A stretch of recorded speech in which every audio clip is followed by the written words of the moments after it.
Balake. Where is Balake at? My name's Blake. Do you want to go to war, Balake? I'm for real. Ron. Or should I say Billy Ray? I don't know what you would call me, to be fair. Sally Mae? Ellie Mae? Guys, Aaron looks better in his hat. That hat is so fitting. I got a matching shirt. Wait. I know. It's so fitting. Everything about that screams yes. God bless just America. Feels right. It feels right. It just feels right. It just feels right. You know, I thought probably way too many of our viewers didn't get to see us put these hats on last time because it was at the end of like a 2-hour video. Mm-hmm. I'm in love with these things. I didn't know how much I was going to love this hat. It's pretty glorious. Yeah. I remember when you first put it on a couple weeks ago, right? And you were like, I don't know. And I was like, I do. I know. I felt right about it immediately. This is probably the first time I decided, you know, we've sort of wondered whether we could ever go live with literally nothing to talk about. I was like, you know what? Today feels like the day. Today. Aaron, every day I go live when I'm not with you. I'm live by myself. Okay. I have no agenda and the people stay for it. You want to know why? Apparently I hit 9,000 today. 9,000 subscribers. Yeah. Nice. And it's only been a month, guys. It's been like a month to the day. That's amazing. And so somebody likes it and I have no agenda ever. And, you know, I'm sure like you and I do a lot of videos together, but the videos you do by yourself get more views on your channel than the videos that we do together, which is awesome. It is awesome. I don't know why that is. That's the sign of a healthy channel. That's why I pointed out, like, that's the sign of a healthy channel. That's healthy. Is that what that is? Healthy. Steve. Steve goes, which one of those is the student hat? Mine. Scientology course rooms would probably get a lot more enrollment if you could just wear silly hats in there. Yeah, I would think if you could just be silly in general, but because you can't, and it's the worst thing. It's not fun at all. Yeah. There is one thing. Someone goes, oh, that's not even what I meant to click on. Jen Nelson, Reese saw it live last night. Loved the end with Fred playing the piano. Oh, that's just talking about your live stream yesterday. My outro. I learned how to do it. You taught Jeff how to do it, and Jeff taught me. Oh, good. Now I need an intro. But yeah, I loved it. Oh, Jeff asked me to send him the stuff yesterday. I totally didn't do it. I got to remember to do that. Okay. Like the intro stuff. Keep swearing, Reese. Do you swear a lot in your live streams? I don't think I do, but I did the other day at the beginning of Shark Week. But not typically. I did go back and watch some of it, and I was like, whoa, holy sailor mouth. Yeah, it wasn't. I don't normally that bad. There is something new that I do want to share with everyone. And this is awesome. It's another former Scientologist who born into the Sea Org. Parents were in the Sea Org. He's one who, once his parents in the Sea Org had him, they made them leave the Sea Org. So this guy didn't grow up in the Sea Org, but he did grow up in Scientology. And he's another story of a second-gen Scientologist who wound up homeless for many, many years. And someone recently called to my attention that this guy is an incredible vocalist and guitar player. And Opie and Anthony, the Opie and Anthony show, which, you know, very famous. Most everyone's going to know who that is. They were doing one of these things where they brought this homeless guy off the streets to come and perform a song in their studio. Had no idea how good this guy was going to be. This video has racked up 38 million views. Wow. And I spoke to him today, and he's not homeless anymore, but he would like to get to get the stuff that he needs to do live streaming. I'm like, dude, you could just play songs on YouTube, man. You could play songs, you could do Q&As, you've got a hell of a story, you could do so much stuff. And I'm going to help him get set up, but I wanted to share with everyone the video that he did on Opie and Anthony. That, I mean, it's incredible. So I hope you guys are interested in this, because I want to share it with you. Mm-hmm. Let me see. What's the best view here? His name is Daniel Mustard. A lot of people, if you grew up in Los Angeles in Scientology, you know who You know who Daniel Mustard is. You know who his parents are. You know who his brother Jamie Mustard is. And I just want to play the song for you guys because and then I want to share the link to his YouTube channel so I can some of the SP Nation can subscribe to him. Check this out, guys. What do you do? Hold on, what do you want to do? You'll recognize this. Okay. It's great. Hands over my ears.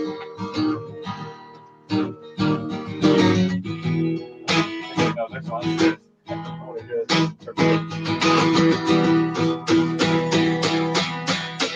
When you hear the song,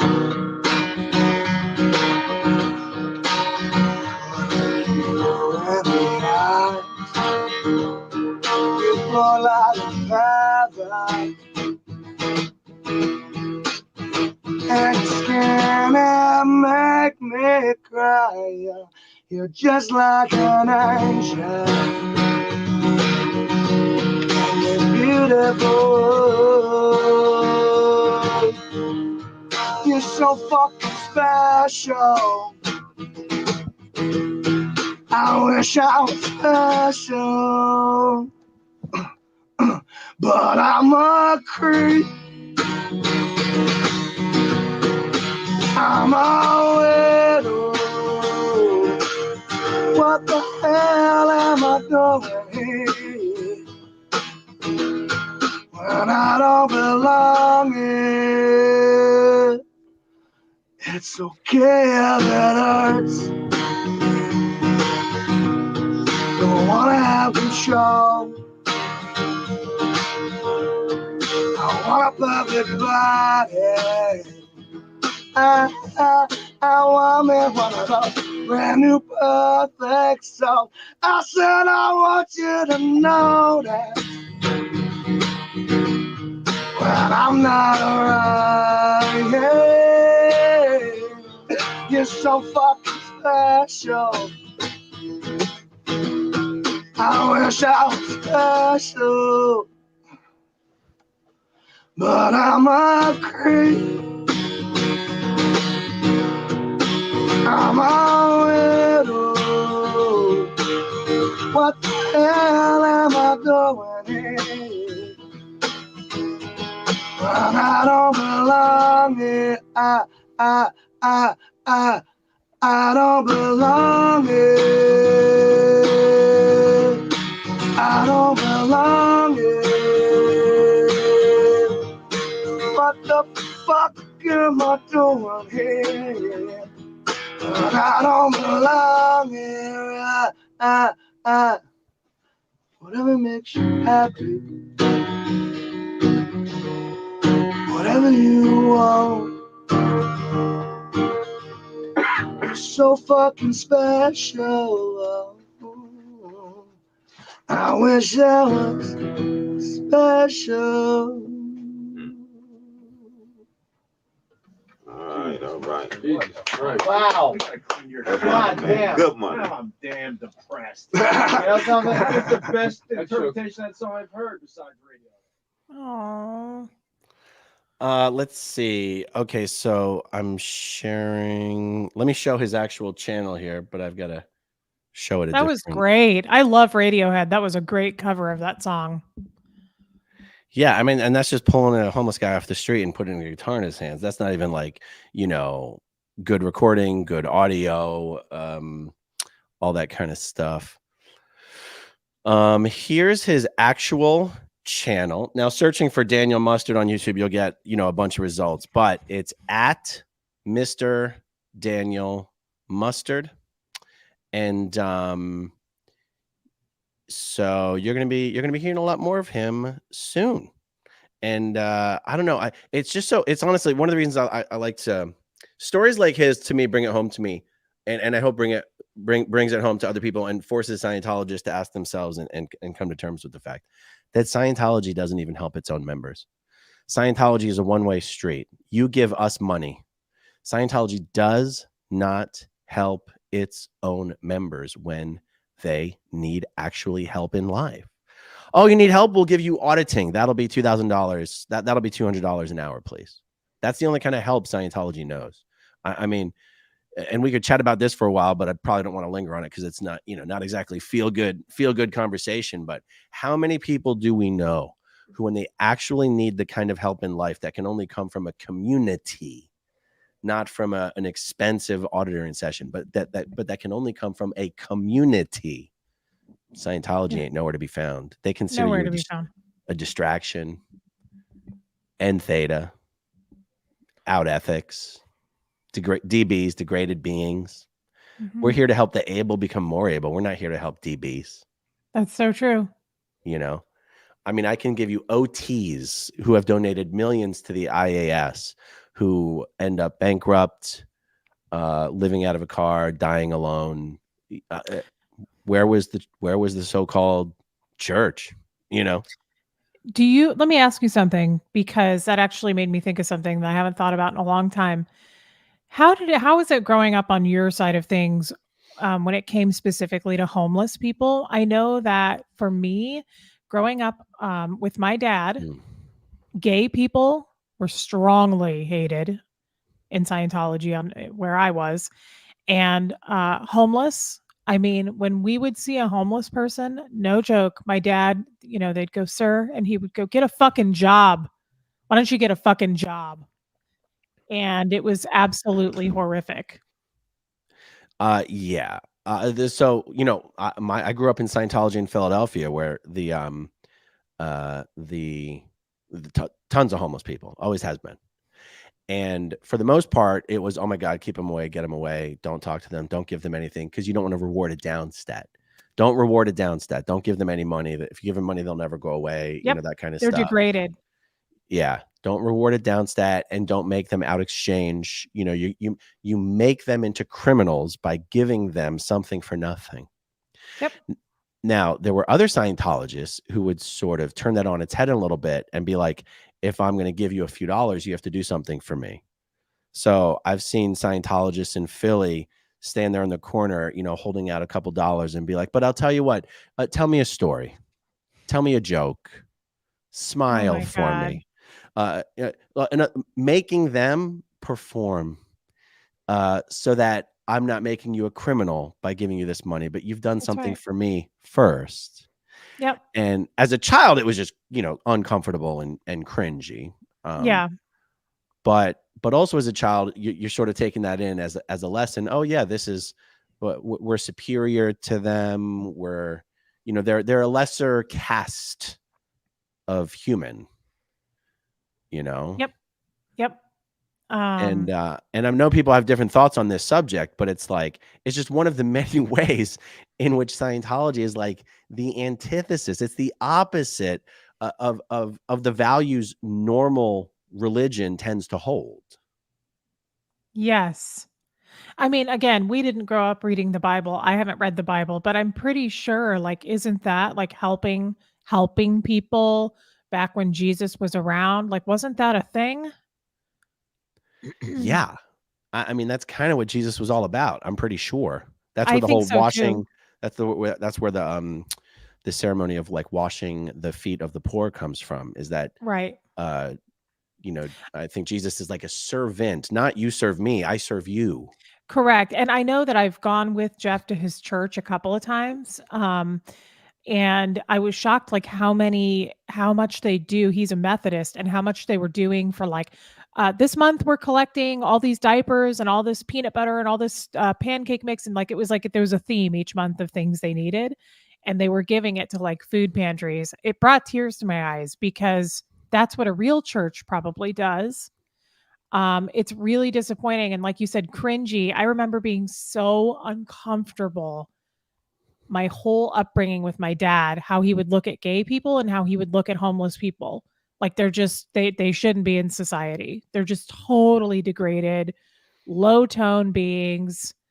And that's how Scientology views it, guys. It's funny to me when I see someone say, didn't Laura Prepon say, like, I've been in Scientology my whole life. I've never seen anything about gay people. It's right there in Science of Survival. Yeah, I mean, it's just a blatant lie. I mean, and it's not even that Scientologists like aside from pointing out, the chapter in the book where L. Ron Hubbard said this or that, it's the culture. It's steeped. The culture is steeped in the anti-gay stuff, anti-poor people stuff. Yeah, I never went along with that. I never felt that way. I mean, I just can't. It's not in my heart. I've never felt that way about anybody being gay or homeless. I feel sad for the homeless people, especially these days. If I see an older homeless person that's a vet, that really gets to me. Have you done anything like since being out of the church? I remember going to Costco. And I made little bags. Like I Googled it or Pinterest it and I like made little bags with toothbrushes and like some food. And Huxley and I went around and gave little bags to people on where the plaza is here in Kansas City, which is kind of a big area where homeless people are. And we did that one year. And then I've also went and helped during Huxley was gone one year, almost every year for Thanksgiving. So I would go when I was single and volunteer my time. At like a homeless shelter. I really have a special place for that. I really have a hard time. That's Yeah, nice. My my wife really and girls gets do a me. lot of work with the Homeless Empowerment Project. I mean, I won't say that I do. I mean, I don't consider myself an extremely socially conscious person, to be perfectly honest. I mean, I'll be honest, when I was in Scientology, I did believe all that stuff. Like I did buy all that propaganda. I was very anti-gay, very anti the homeless. You know, like it kind of like, geez, why doesn't the government just kind of like round all these people up and put them somewhere else? You know, without any appreciation of like the social dynamics that are in play and the role mental illness plays in a lot of the homeless problem. Like Scientology just looks at them as out ethics, degraded beings. You know, when I left Scientology, or as I was on the process out, or you know, somewhere on the my route out, it took a long time for me to understand even the value of civil liberties and constitutional protections. I very much had that viewpoint of, if you've got nothing to hide, what do you have to worry about? Very much had that viewpoint of authority is good. You know, the people in power are good, and if you object to intrusion into your privacy, then you have something to hide and you have crimes. I mean, that's what we were taught to believe in Scientology. I believed it. Yes. I did. Yes. Oh yeah, yeah. I believed what you just said. I never was on board with the homeless and the gay thing. I just wasn't. I kept quiet about it, but there were a few things. We should do a video on this sometime. There were a few things that that stuck with me in Scientology that I was like, this is not right to me. I didn't get loud about it. I didn't object to it. But I remember thinking that from a very young age, like this is wrong. When I saw my dad treat them that way all the time, he'd be like, why don't you get a fucking job? And I was like, they're not even doing anything. It just bothered me so much. And I remember that like sticking with me. Like, yeah, I'll never go into that agreement of like they're less than us. Scientologist guys are very entitled too. Anyway, it's all this like wogs, like non-Scientologists anyway, whether you're homeless or not, are less than. Yeah. They're lower. Yeah. I remember I'm trying, like, having thoughts running through my mind of just, seeing someone sleeping on the sidewalk or over one of the subway grates, and mostly just thinking, I don't get it. Like, I don't understand. How do you wind up that way? But that wasn't followed with any, that wasn't accompanied by any sort of curiosity or what can we do to help people in this situation? Yeah. In fact, the more my wife and my girls have done tons of volunteering and stuff at the Homeless Empowerment Project. And so I would end up picking my wife's brain. And I like, what is it that they explain? Like because I do still have this idea of like, why can't this homeless problem be resolved? Like, what is the problem actually? I mean, the government can print an endless amount of money. I'll think of very simplistic things. Why is there not just some ultra massive apartment complex somewhere where homeless people are offered a place to live, for free or whatever? Like, it seems like a simple problem to solve. Anyway, the more I would ask about it, the more it seemed to me that the answers I was getting was that there is really a mental illness problem that contributes to the homeless problem. And we're not talking about just people who are like couch surfing, don't have a place, or there's also a difference between like families that are living in shelters and people who are sleeping on subway grates. Those are different situations, right? Mm-hmm. And I've even asked the police this for a lot, because we would have police coming to our neighborhood associations and people complain about, oh, there's homeless people in the park, and they're expecting answers for the police, and the police are like, it's not illegal to be homeless, right? They're like, you're acting like this. It's not a crime to be homeless. Yeah. And the police would explain that we know who most of these homeless people are. It's not like they're strangers. Like, these are people who've been homeless in the city for a long time. And the way the police would explain it sometimes is, believe it or not, on some level, some of these people would rather be, this is going to sound stupid, right?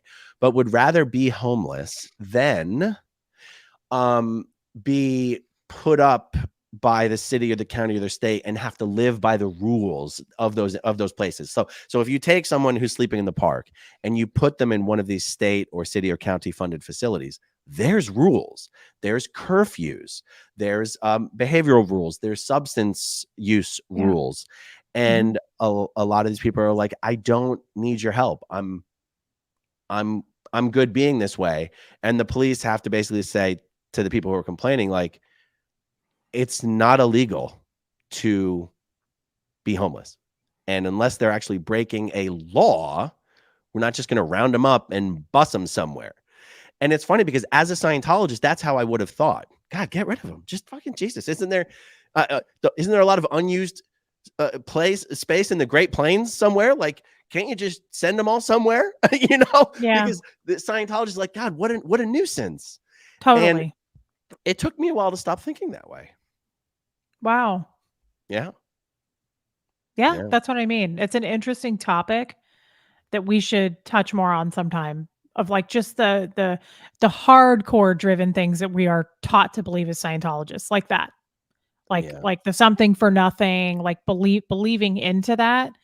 The gay stuff, like there are some really deep seated things that you have to unlearn if you were believing that in the first place. And I have plenty. It's just that's not one of them. Yeah. Just the idea that, Scientology says we are the most ethical group in the world. Humankind, not just on this planet, but in the entire Galactic Confederation, depends on us succeeding and accomplishing our mission. And you're like, you can't even keep your own children from winding up on the street and in the park. Who the fuck do you think you are? Like, it's such a sham. It's such a scam. It's such a scam. I mean, it's like what I said to that Sea Org lady on that call. My dad dumped me at the age of 16, and I came back and remained in Scientology for years and years and years and years, just like he did. And he still continued to be disconnected from me. And I said, you can't even bring two Scientologists together. How are you going to clear this planet? It is such a scam, you guys. Yeah, it's true. And then you look at the ways in which they clearly aren't even serious about it, because as Jason Begay famously said, you couldn't clear Beverly Hills with the prices you guys charge for auditing.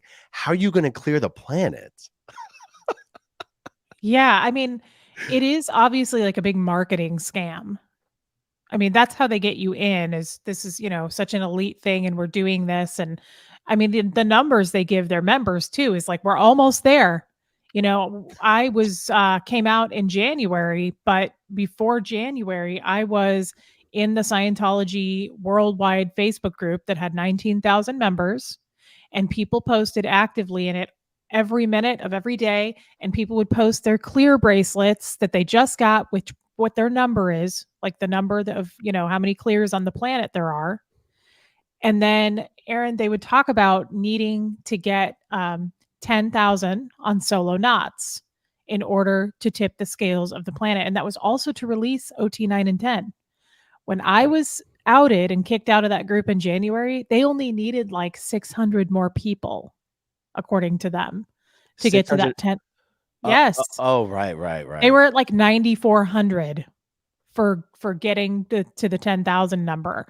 And I keep wondering, I'm like, God, I just got kicked out. I wish I could have stayed till the end, because then what? That's what we're all taught to believe, is by the 10,000 mark, this planet tips, right? everything magically, the magic wand waves, and also 9 and 10 are supposed to be released. So what is Miscavige going to do when they get to 10,000? It's coming. And then What's he going to tell them? Well, what's funny, I mean, most of the people probably don't even know what we're talking about. So, like, you know, if people go, what does it mean to clear the planet? Scientologists are always talking about clearing the planet, clearing the planet. What the hell does that mean? And guys, what it's supposed to mean, aside from the fact that L. Ron Hubbard never said this is exactly what it means, what it always meant to me as someone growing up, you know, as a Scientology staff member, was at least half the people on the planet had to not only get into Scientology, but had to achieve Scientology's level of clear, which most Scientologists haven't even achieved. And Right. it's such a star high goal, you could never quantify whether you're actually approaching it or not, right? But literally, that's what it would mean. Now, if someone goes, now, come on, no Scientologist thinks they could actually do that. What does this 10,000 people on OT7 have to do with it? Get ready. Hold on to your seats, guys. Hold on to your hat. If you're a normal human being, yes, it might take you tens of thousands of dollars and, you know, 1,000 hours to achieve Scientology's state of clear. But if you're on Scientology's secret level of OT7, you can clear your body thetans with just a single auditing procedure, which I think I might get it wrong. What are you? Who are you? You find your body thetan. You say, what are you? Who are you? Again, I could have it wrong, but it's something like that. And then they're supposed to instantly blow their reactive mind, become a cleared thetan, and go and pick up a body. So these Scientologists who were auditing on OT7 think that they're making clears every single day. And so someone came up with a marketing gimmick that if we had 10,000 people on OT7, we would tip the theta and theta ratio on planet Earth and we would be clearing the planet. Don't think about it too deeply, guys. It doesn't make any fucking sense. But Reese, when someone came up with that marketing gimmick, the population of Earth was like half of what it is today. Exactly. So even if that marketing gimmick was supposed to make mathematical sense, there's been an inflation. Yeah. Thetan inflation has doubled that target to 20,000. But it's not a real target. Like Mike Rinder explained that target is something Miscavige and the marketing team came up with because L. Ron Hubbard at some point in time said something about on this planet, all it would take is about 10,000 OTs or, you know, big thetans to steer the direction of civilization. And someone was like, oh, well, that means we should set a target for 10,000 people on OT7. Like people keep getting kicked off of OT7, so they'll never get there. Yeah. Oh, and by the way, this 10,000 target, that's not 10,000 people on OT7 at the same time. That's 10,000 people who have ever, since the beginning of Scientology, have ever finished OT7. So for them saying, oh, we're at like 9,000 or 9,500, that includes people who've died. That includes people who've been declared suppressive. Oh my God. I didn't even think of that. Yeah. The people who died. I know a ton of people who died on 7. Yes. And it doesn't include the fact that there's like an extra 4 billion people on Earth. You know, the death part doesn't matter, though. They can still run things from afar. That's true. That's true. Oh my God. I didn't even think of that. Yeah.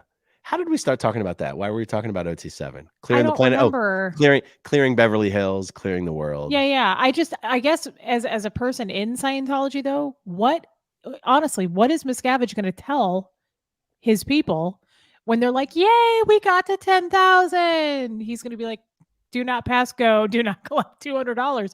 What are you going to do? What are you going to tell these people? I mean, same as like Golden Age Tech 1, Golden Age Tech 2, you know, all the new stuff that rolls out. He's just going to be like, go back to the bottom and start over because we found that there was a period in a sentence that wasn't supposed to be there. It's true. I would have thought Golden Age of Tech 2 would have been sort of a deal breaker for an awful lot more people than it was a deal breaker for. But Reese, I'd never given this much thought. Yeah, when they finally reached the target of 10,000 people on or completed with OT7. By the way, that includes people who never finished. So if you were on the level and then you came off the level, you are counted in the 10,000 people who are either on or through OT7. So Kathy will count. Yeah, Kathy will count. What is he gonna do? Yay, we made the target. What's next? Nothing. Just keep doing what you're doing. No soup for you. No soup for you. There will be no 9 and 10. That's just the big thing. I was always told that. Once we hit the 10,000, 9 and 10 get released, and then the whole everything on the planet, it tips everything, guys. Oh, you know what? For any former Scientologists in the chat, I'm gonna take a look and I'm gonna bring this up on the chat. I'll bring it up on the screen. What were you led to believe? It doesn't matter if it was in writing, if it was a lecture, an IAS reg, a staff briefing. What were you led to believe was going to happen when they hit the target of 10,000 people on or through OT7? What were you led to believe would happen once that target was met? I'm going to keep my eye on it. Well, weren't you told 9 and 10? I was told 9 and No. 10 would be. What? I was told 9 and 10 would come out when all orgs achieved the size of Old St. Hill and when enough people had finished OT8, but no, when all orgs went St. Hill size.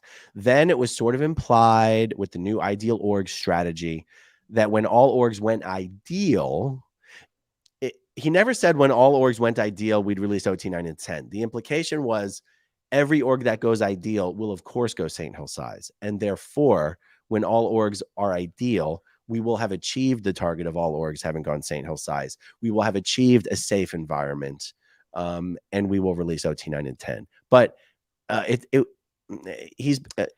has been a little cute with moving the goalposts and setting targets that are a little too general to be held accountable for, But no, I never thought the 10,000 on OT7 was the trigger for 9 and 10. I'm starting to feel lied to. Well, that's the thing. I mean, that's why I said it doesn't matter whether you saw it in writing or it was in a briefing, because the truth is it's all bullshit and different people are probably going to be fed different stories and everything. So they lied to us? Is that what you're saying? Yes. It turns out that the leadership of Scientology is not exactly forthcoming. Who would have guessed? Do you think, though, that some people will just say, F this? Once we get to the 10,000, they get to the 10,000. Or do you think some people are just going to be like, this carrot's been dangling for a long time?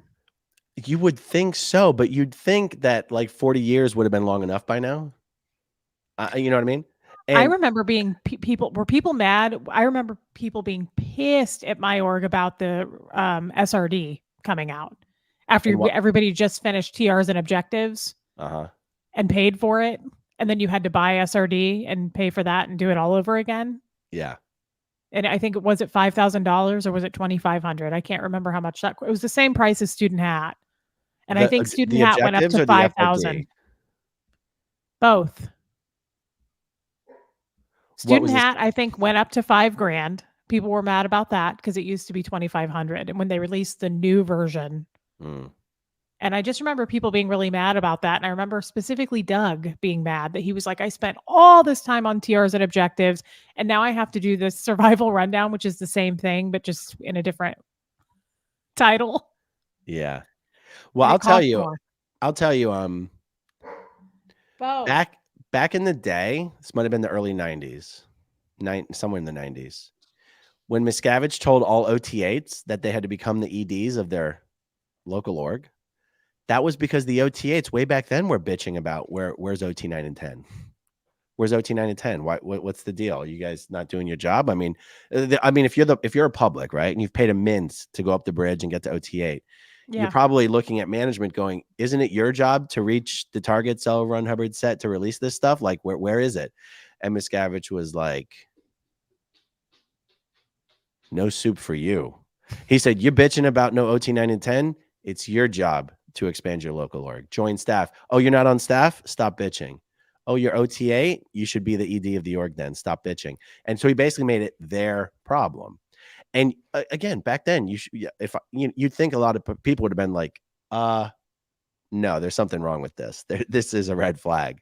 Nope. They swallowed it hook, line, and sinker for the most part.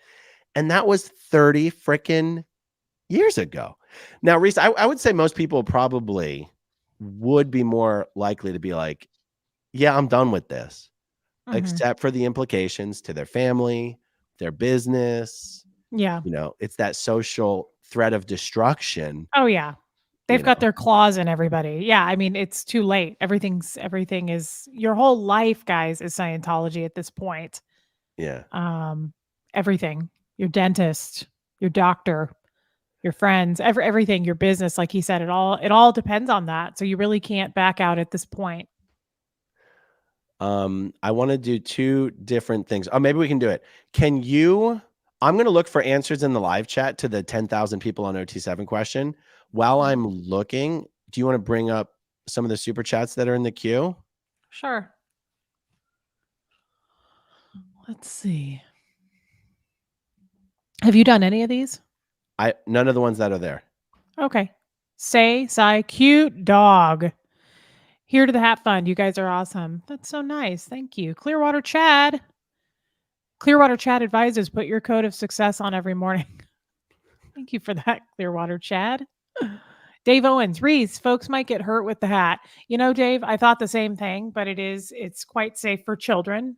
It won't save me from a fax machine though. So if the fax machine comes flying, this is just Tempur-Pedic material. So luckily Dan O'Connor isn't around. Thank you for the concern, Dave. Even if you took the hat off and tried to use it as a shield, Dan can get a lot of velocity on that thing, and he's got really good aim. It would probably go right through the hat. Absolutely, Dan would win. Just the facts, Dan. Tanya T. Reese, if you did join the Sea Org, what would be the best thing about it? This is from the questionnaire the other day. Say it again. See hers. If you did join the Sea Org, what would be the best thing about it? This is from that survey. Oh, right. Remember, I was like, nothing, really, nothing at all. Do you want me to keep going, Aaron, or do you want me to stop? Are you doing something? I'm looking for. I'm starting the responses to the 10,000 on OT7 question. Okay. So you're good with me. Keep going. Yeah. Truth or spoof? Much respect to y'all from lifelong non-cult member. Really enjoy your positivity and stories. That's so nice. Thank you for the super chat, our friend.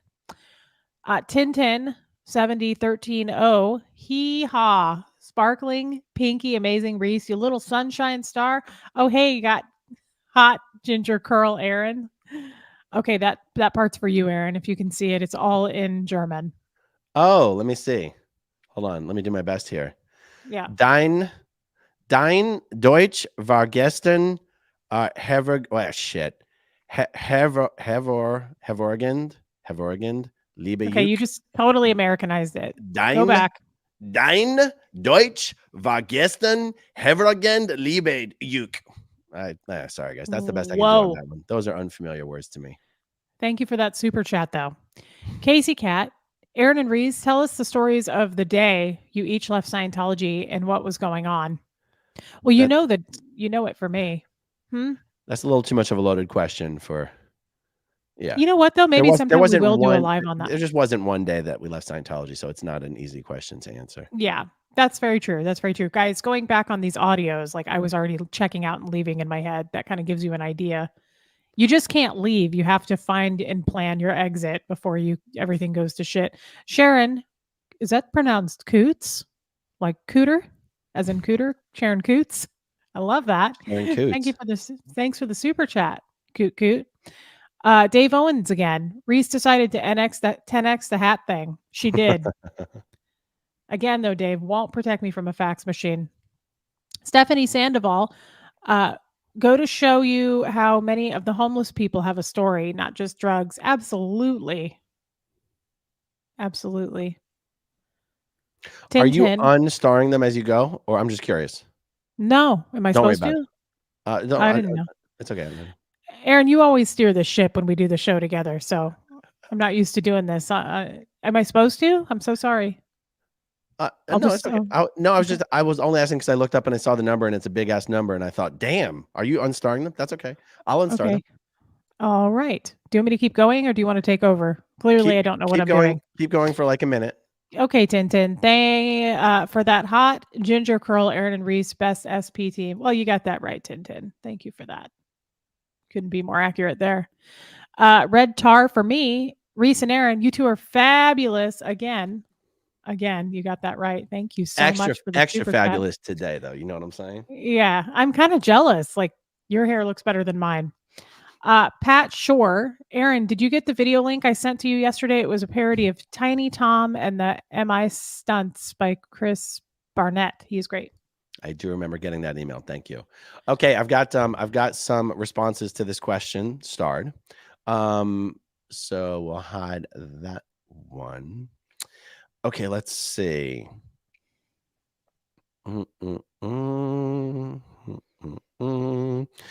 Anand says, I remember that the 10,000 mark would bring enough theta to de-aberrate the society.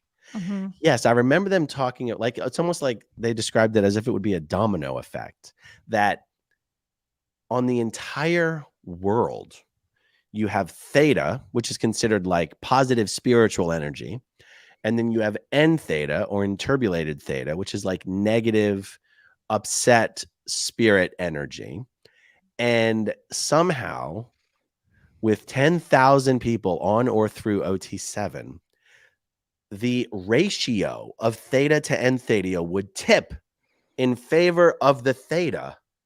And so somehow that would create some sort of a domino effect.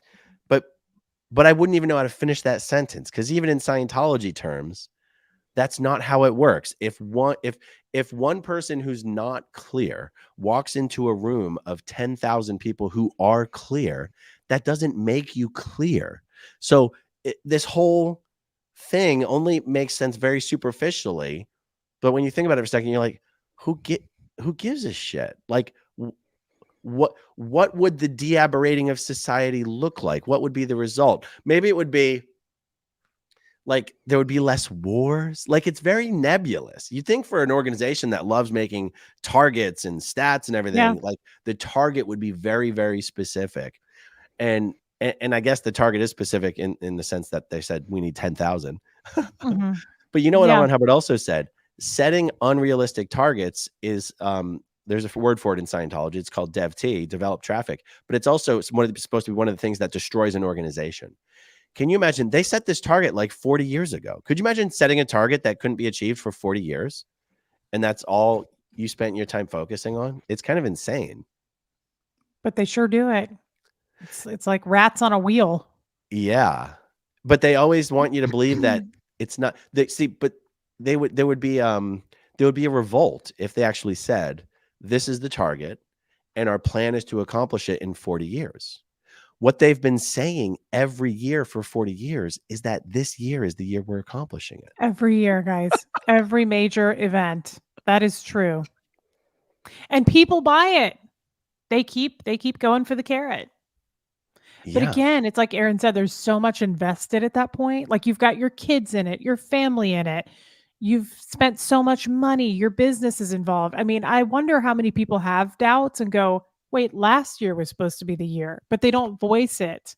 Right. Because again, there's so much invested. It's their lives, it's their identity. Yeah. Okay, so Lou says, what would happen when 10,000 people with 10,000 OTs? Now, and again, it's not just people on the OT levels. It's specifically supposed to be 10,000 people onto OT7. And that's why it's just a marketing gimmick, right? Okay, he said, it was my understanding that the countries on Earth would not blow us all up with atomic weapons. Often that was quoted or mentioned. A planet of this size with nukes. Yeah. Yeah. Even in the early days, like when L. Ron Hubbard was still around and there was no such thing as this 10,000 people on OT7 target, because that wasn't an L. Ron Hubbard target.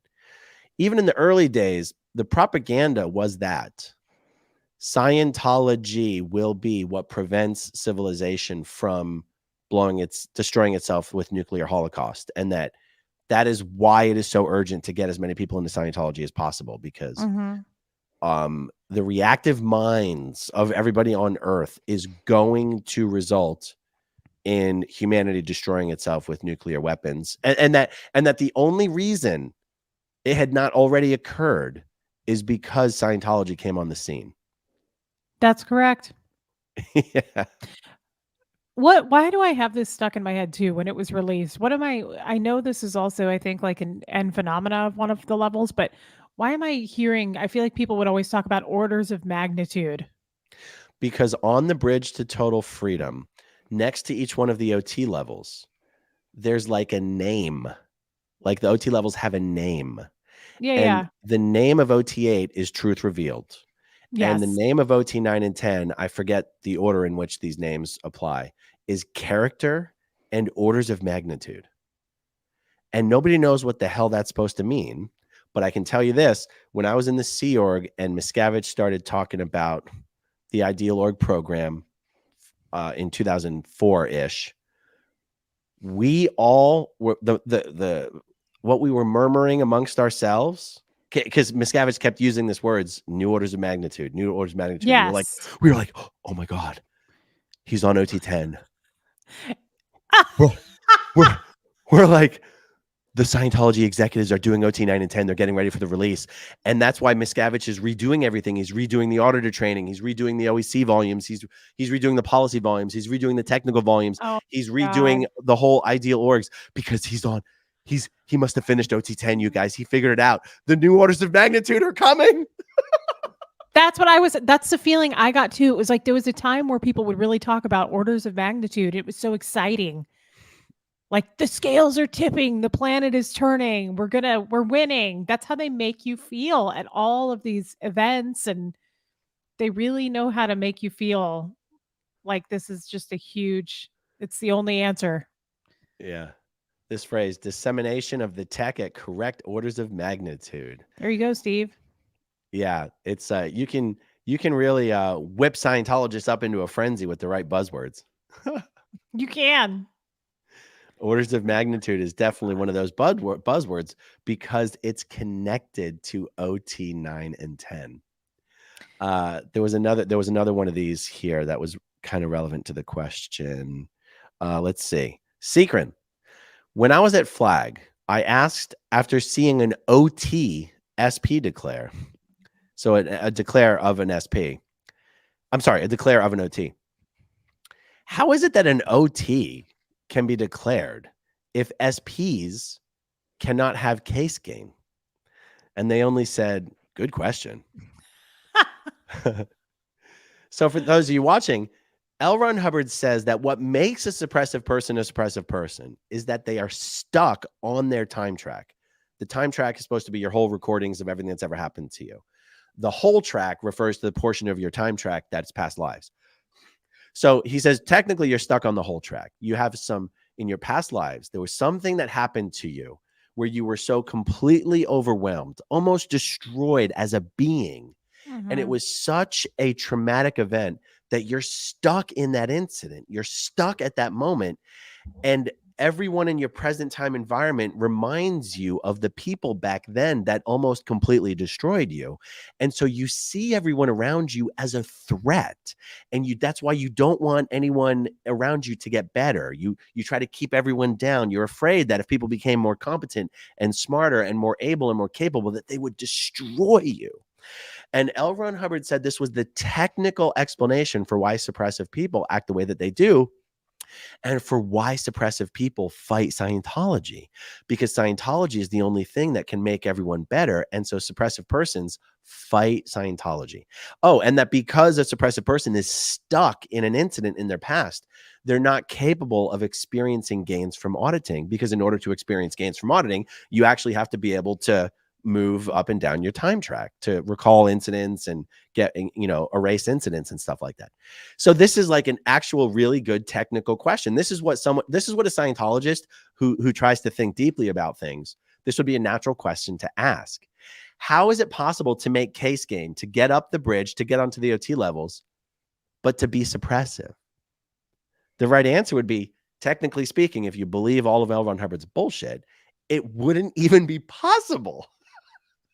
But it is a great question, because that crossed my mind several times in the church, because people would get declared at the upper levels, kind of like the story with Dan the other day with Marty Rathbun. Like, well, they found out he was a suppressive person, but how did he get that high? Right. I found myself wondering that too. Like, there were so many things as a Scientologist over the years going, that's not necessarily true for me. Yeah. It's a great question because if they don't make case gain, how the hell did they get to OT8? I'm trying to think how somebody might try to answer that question with some Scientology spin. And it might be they didn't really make any case gain. They were just really good at pretending like they did. Of And course they're going to but give something. but then you'd have to come back with like, what do you mean pretending? Doesn't the e-meter work? Exactly. I was just thinking that as soon as you said that, I thought, how would they attest to those things? A Scientology spinster might go, the e-meter is supposed to work with someone who's cooperating. No, but that would be bullshit. No, the e-meter is supposed to work underneath the level, just under the level of consciousness. It's not supposed to be subject to whether you cooperate or not. But some Scientology spinster would probably try to say it that way.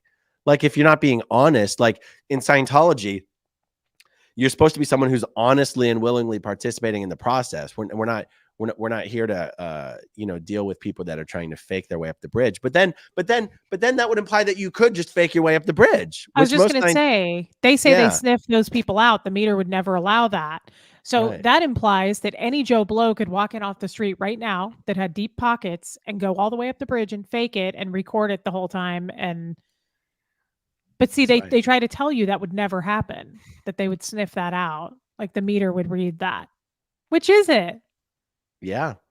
No, it's true. I mean, this is really the stuff of this is the stuff of what Scientology cognitive dissonance is made of. This kind of shit. Because any intelligent person would have these questions in Scientology. Mm-hmm. And if you ask these questions, you're not going to get an answer. So you have to either just accept the fact that your question is unanswerable, or you have to let yourself be lied to and accept the bullshit explanation.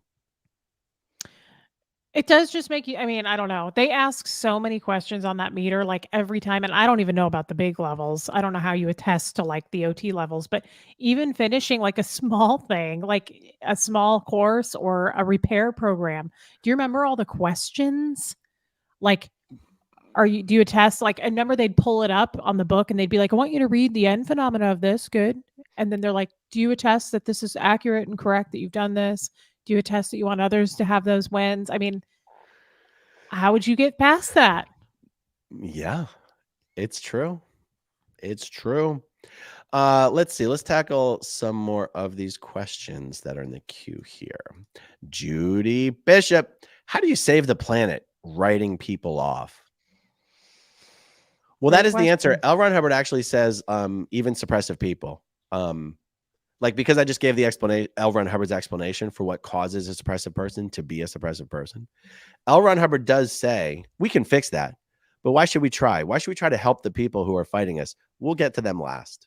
We'll get to we'll deal with the lowest hanging fruit now, and we'll deal with all the SPs when the rest of the planet is already clear. That's what he literally said that.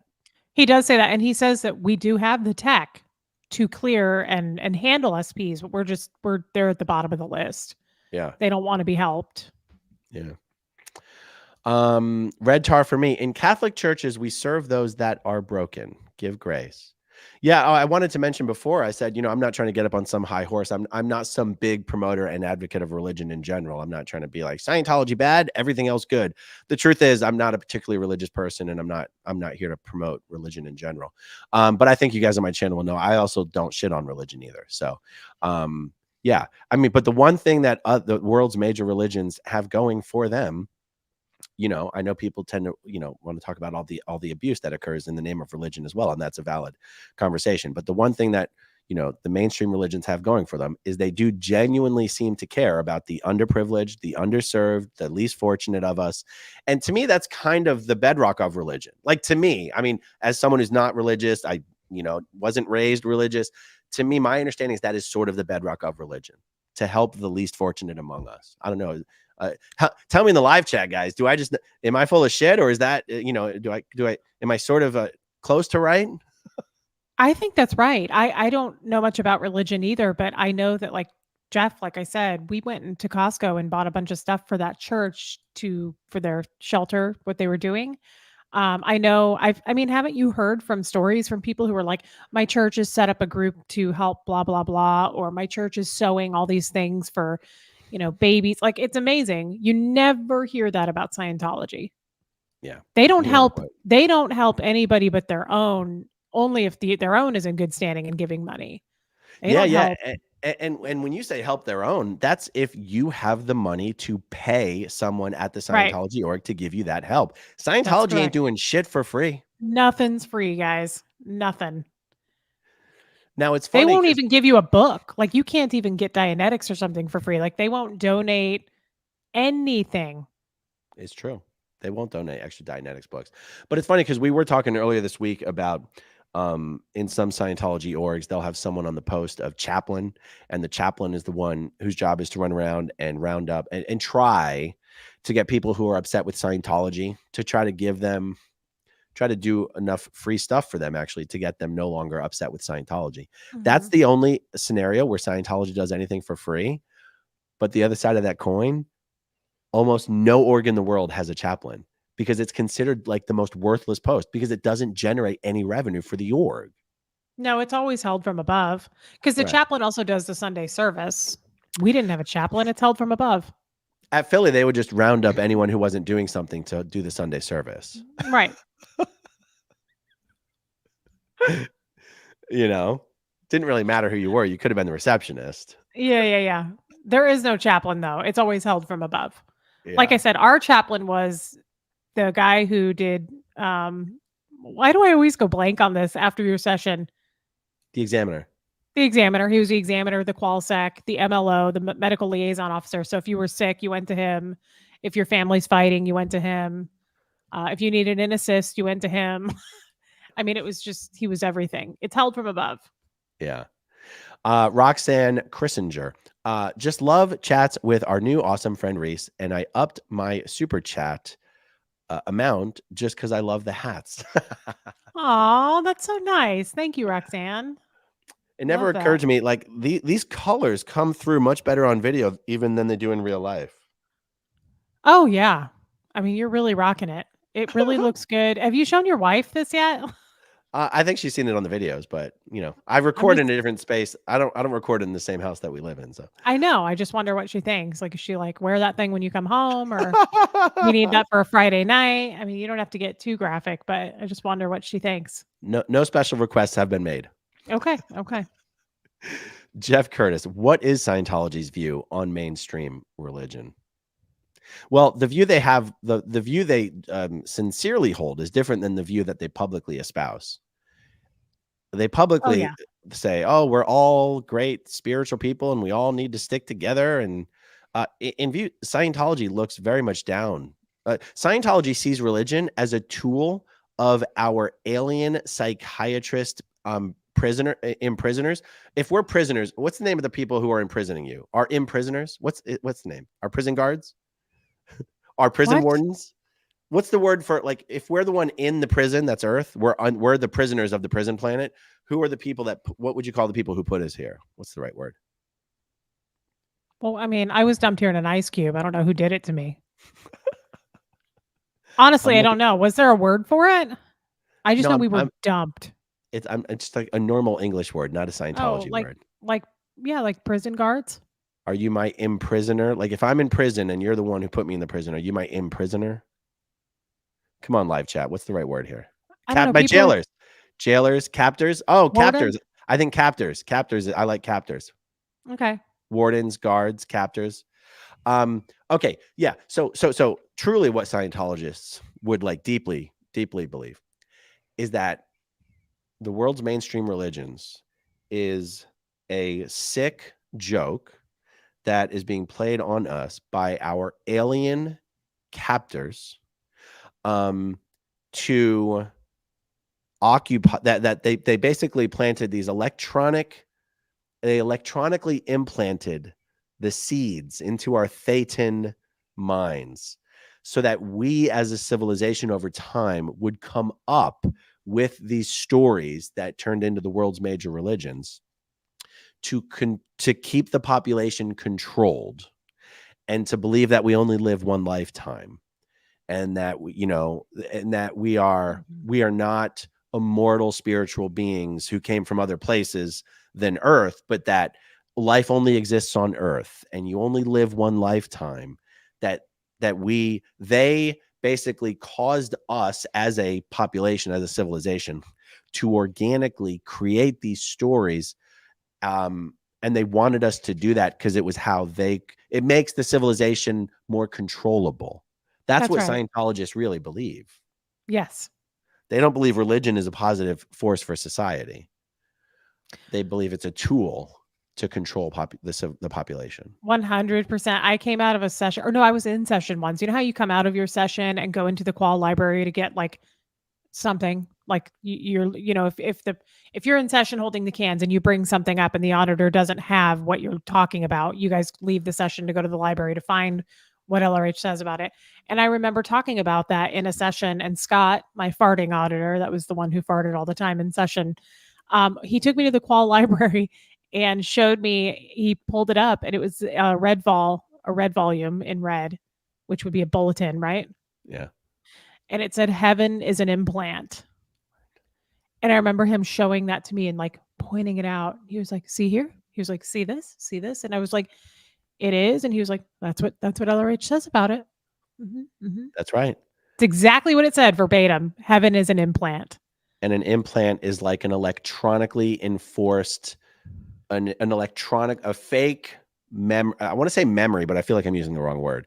An idea that has been artificially implanted into your consciousness using some electronic form of pain and hypnosis.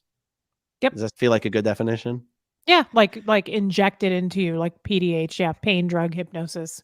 And our alien captors are the ones who give us these implants in the between lives area. I mean, this is the real shit Scientologists believe.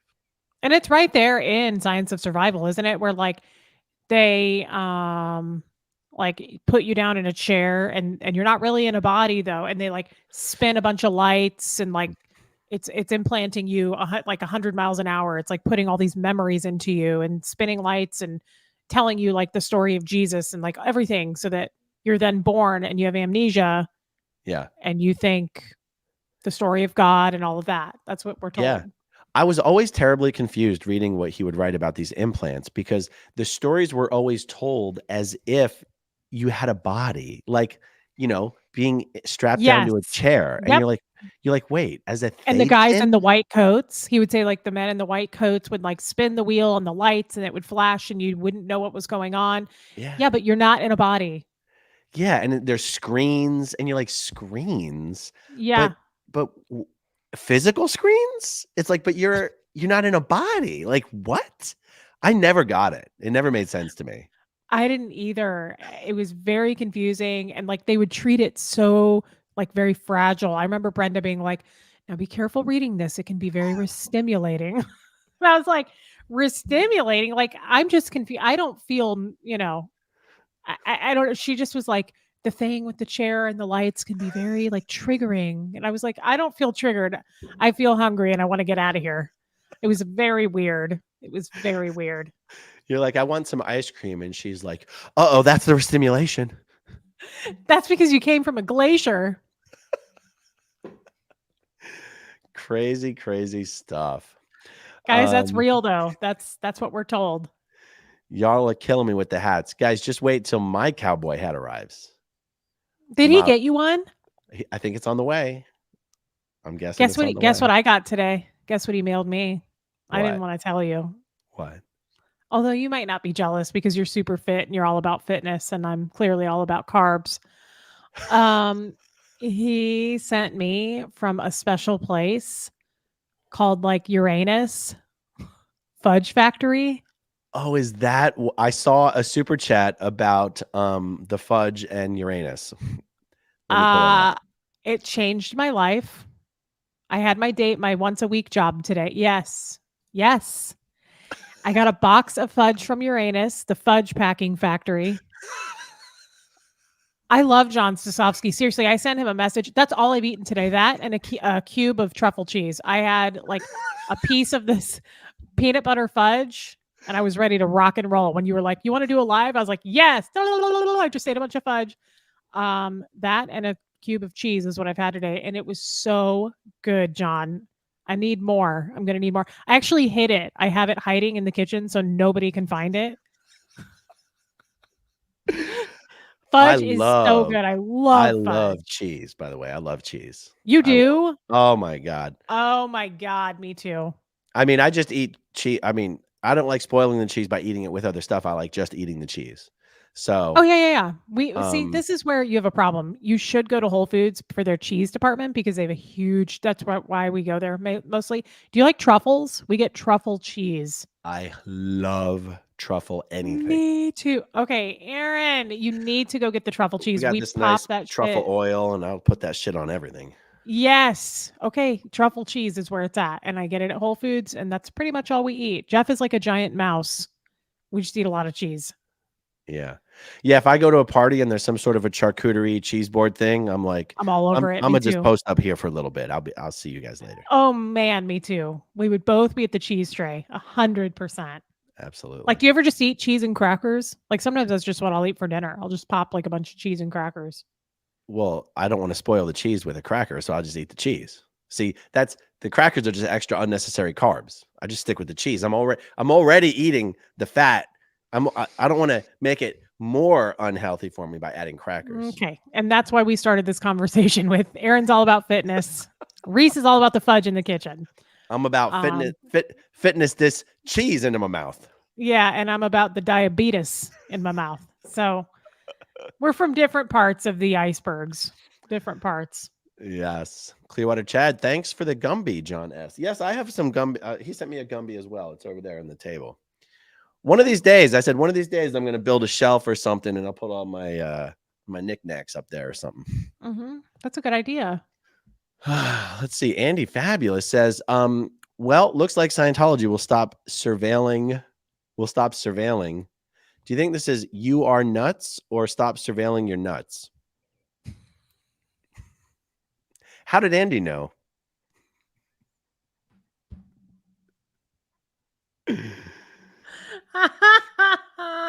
I don't know if this is a joke about our crazy hats. They're like, okay, I don't get it. They're like, call off the PIs. They've completely lost their minds. We don't have to worry about them anymore. We're not going to pay for this anymore. Look at these people wasting money. Oh, let's see. Keela's back. Keela, you feeling better? She is feeling better. I've been checking on her. Let's see. Hey, you two. Is the Kathy that Jenna talked about the same Kathy that we've been listening to? Love you both. No, definitely not. I'm trying to think. Kathy is probably Kathy Rinder. Would have been Mike Rinder's wife when he was in the Sea Org. Yeah. Because Mike and his wife Kathy lived with Jenna's parents, Ronnie and Biddy. Good question. Keela's paying attention though, so she's like, "That's a lot of Kathys in Scientology." I know. Oh. He said your German yesterday was excellent. Who did? I don't know. I don't know. But you know, someone sent me today how to say it, and it was either Danish or Swedish, and I have to practice it a little more until I feel good about it. But no, it's fun. I like it. And I almost want to pull up. Oh my God. I want to hear. Do because I can't stand the dead air.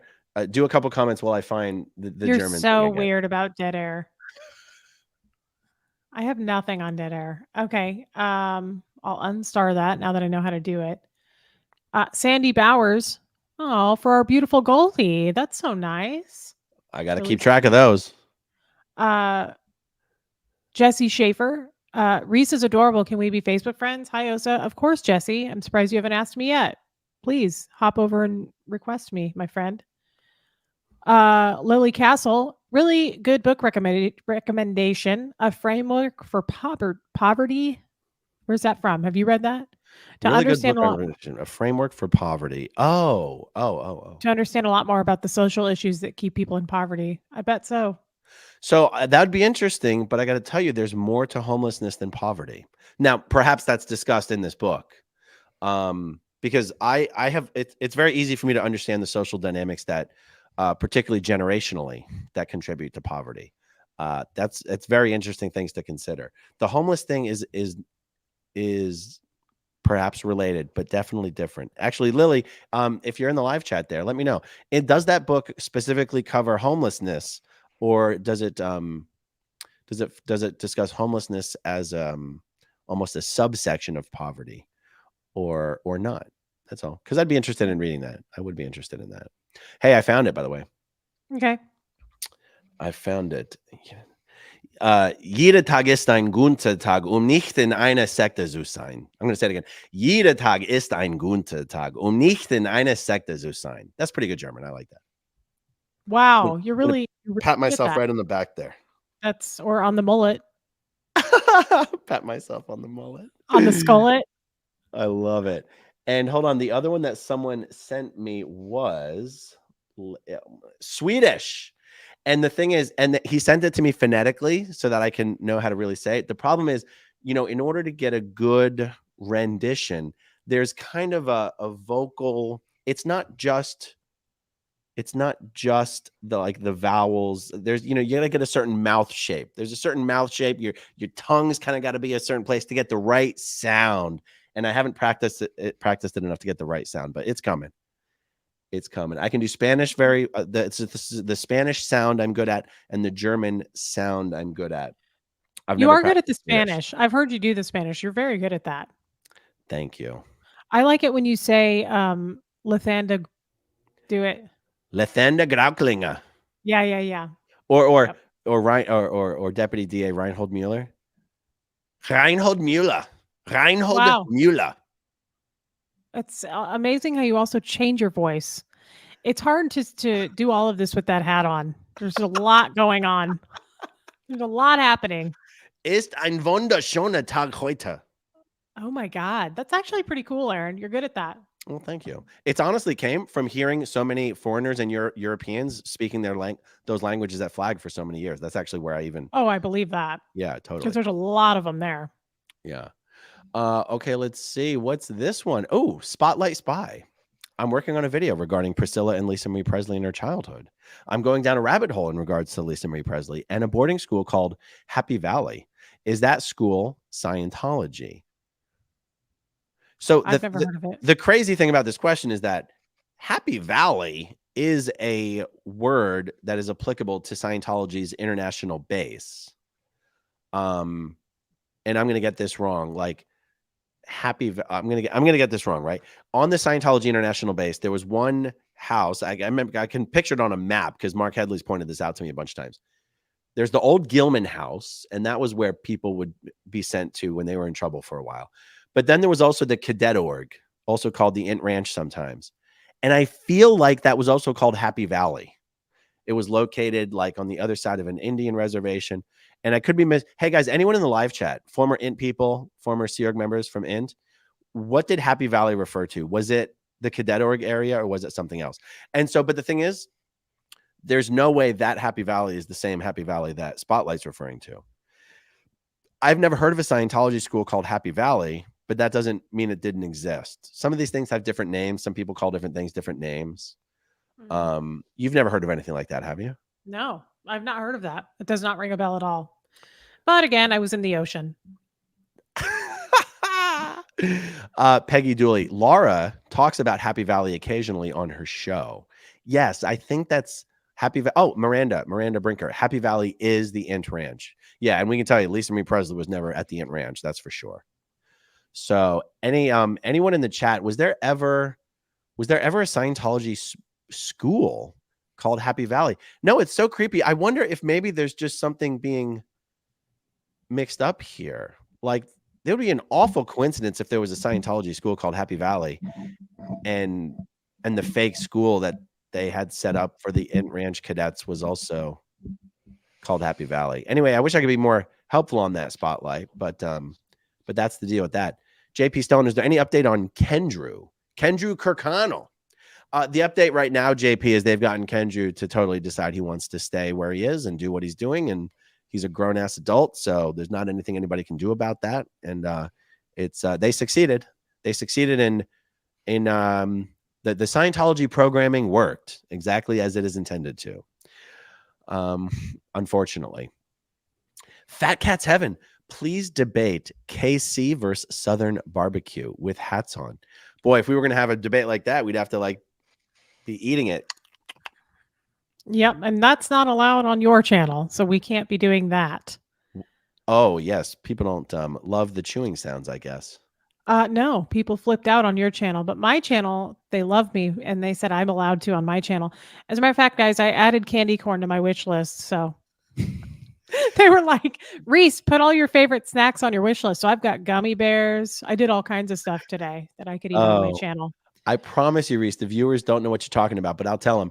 There was like 4 people in the comments section of one of the live streams that Reese and I did, and Reese was eating. Was it Twizzlers or candy corn? It was candy corn. It's good for my beaties.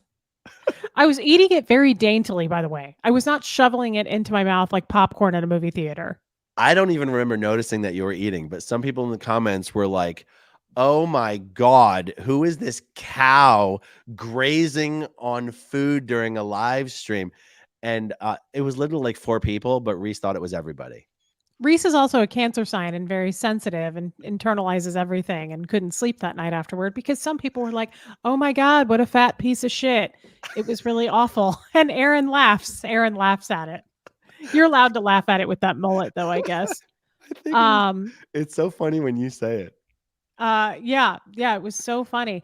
And so I talked about it on a live last night, and all of my people comforted me as I knew they would. And they were like, "You need to get a plate of ribs next time you're on Aaron's channel." And just By the way, it wasn't people in the live chat. It was just no, people in the comment section. But the comment section is typically a horrible, toxic place to be.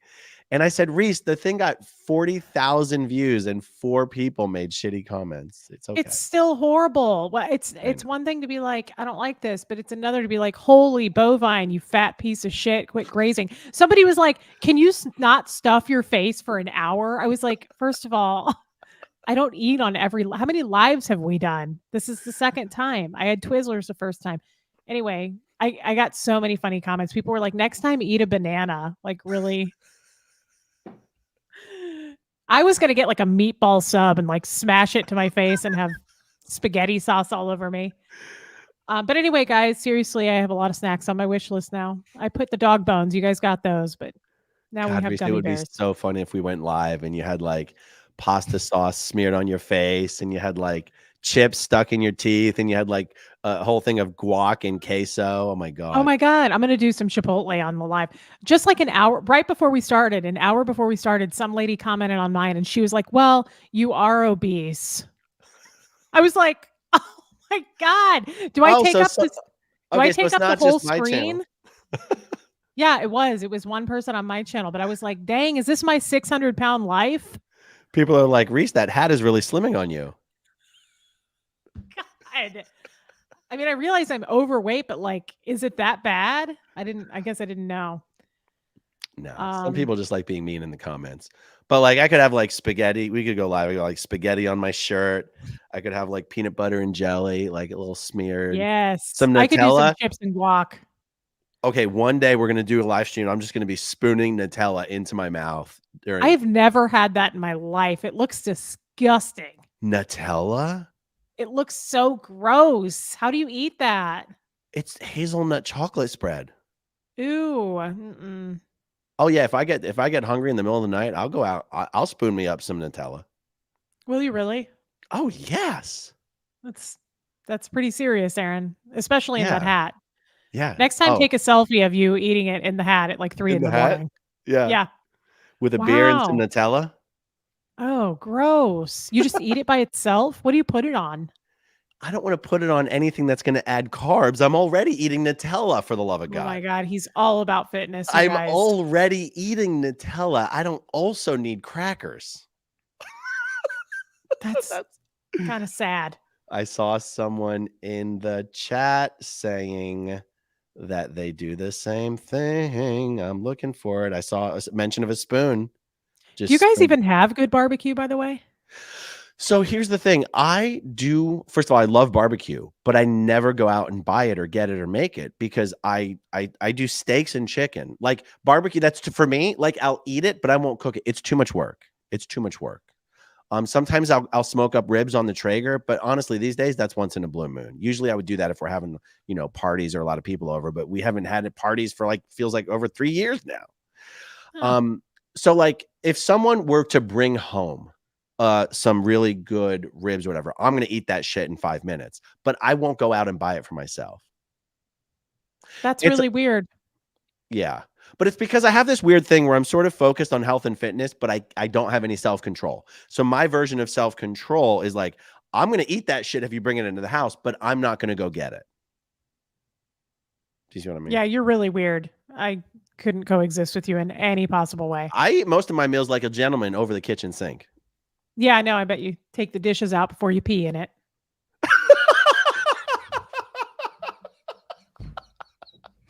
You Have mean you like not seen that like movie? a gentleman? No, what movie's that? I love that movie, Steel Magnolia. She goes, "He's a real gentleman. Bet he takes the dishes out of the sink before he pees in it."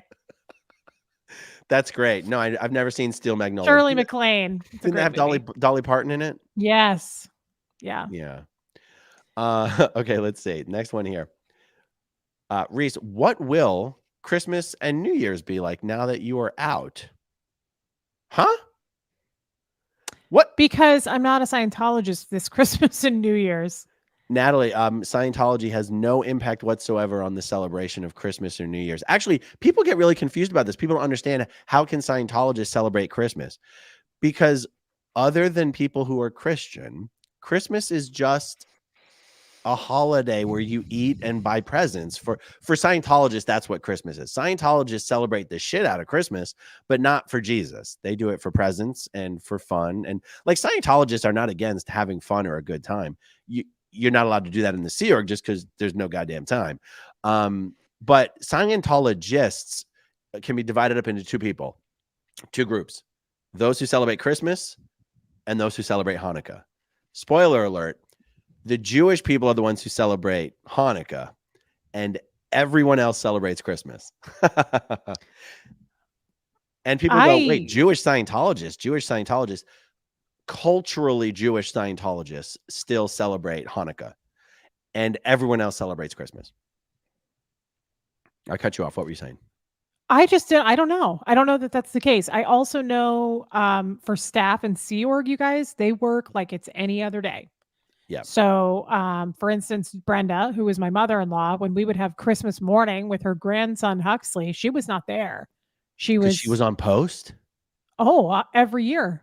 Yeah. Thanksgiving and Christmas. On Thanksgiving, I would make Thanksgiving dinner and I would bring a plate to her at the org.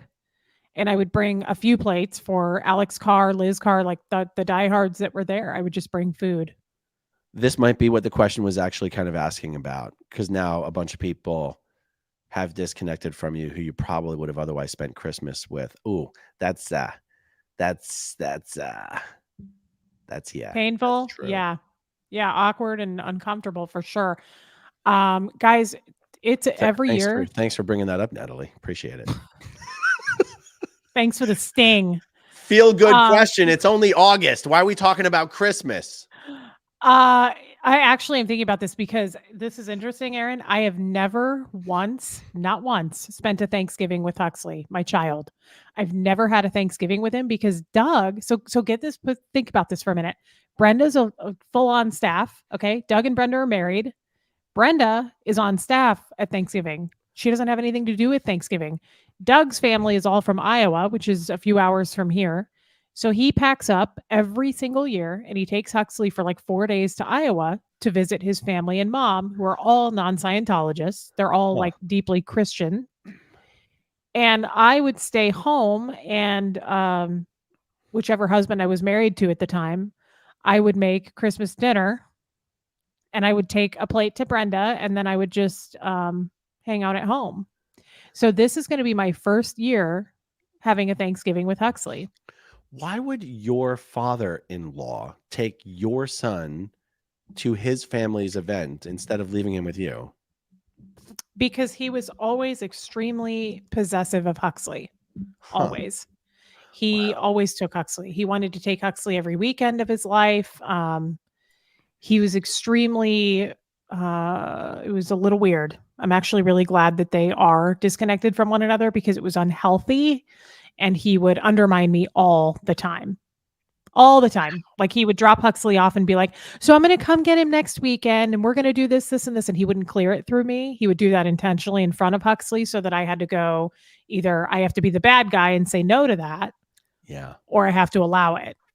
Yeah. And so this Thanksgiving will be an interesting one and very sad because Doug's family in Iowa love Huxley. They know nothing about Scientology. Doug's mother is 96 years old and makes Huxley a birthday cake every Thanksgiving. They're going to have to explain why he's not there. Oh, what do you think they're going to tell him? They're going to blame it all on me. They're not going to give it. They're going to be like, Huxley died. Sorry, we didn't want to tell you guys. He died. Vicious car accident. I guarantee you they're going to say something like Reese wouldn't let us. They're going to make me the bad guy, which is fine. I thought about letting them know. That's a good idea. You know, it's funny. And I like to make jokes about things, but it's funny. They can't even say, Reese joined a cult. What? Because they're the ones in the cult. They'd be like, that's right. Oh, we haven't seen Reese. She joined a cult. She disappeared. She took Huxley. It's like, but this is honestly kind of sad if you really think about it, because his great grandma Huxley. So every year I would go, you don't have to go, you know, Huxley's very sentimental, he loves family, he loves holidays. So I would go, you don't have to go, honey, you can stay home on a Thanksgiving with me. And he'd go, well, great grandma Jean is 96 this year. And he was like, I want to spend all the time I can with her before she passes. So he was always like, maybe once she passes, Mom, I'll spend a Thanksgiving with you. But it's important. She makes me a cake. And, you know, he's got all these years and pictures with her. Totally out of her life now. And I don't know what they're going to say. I think you should tell them. I know. If I were you, I would. I would too. And my mom was like, why do that? Why are you going to, you know, upset there? You know, why make it easy on Doug? Exactly. It's just sad. I feel bad for Huxley this year. Other than the fact that I'm going to make it very special. I love to cook. I'm going to make like a big extravagant Thanksgiving for him. His birthday is the week before. So yeah, isn't that effed up? That is effed up. And actually, I hadn't spent much time thinking about this, but it's true. The Scientology, I mean, the family dynamic does make Christmas and Thanksgiving very stressful times of the year. Oh yeah. Our ED would always say, I hate Christmas. They would call her the Grinch because she was like, nobody comes to course and our stats crash at Christmas time, because that's all it is. Yeah. Scientology could make one tiny little change to change that culture where people hate the holidays. They could say on Christmas week, you only have to compare your stats to Christmas week of last year, not comparing your stats to the stats of the week before. Because what's the point of knowing your stats are always down on Christmas? It's so stupid. Yeah. It's like, well, if your stats are always down on Christmas, then they're not really down, are they? Like, if that's what's expected, if you've met expectations, you've met expectations. But in Scientology, expectations are whatever your stats were last week. Your stats this week are always supposed to be higher than last week. That's ridiculous. I didn't know until after I got, started doing work in the stock market and understanding how publicly traded companies measure their own stats, that you don't measure your stats compared to last week. You measure January compared to January of last year. Right. That's right. I don't want to go on a whole tirade on that, though. And I started a question. Someone asked about, why don't you take Huxley yourself? I can. I've just never gone. I've never gone to one of those Thanksgivings, and I don't know Doug's family that well. So it's not like I could show up and just blend in with everyone. They barely know me, but Jeff has really pushed that. Jeff has some family in Iowa too, and he's like, Huxley, I will take you anytime you want to go see your great grandma. Like, it's very sad that like Huxley was forced to disconnect there because of this.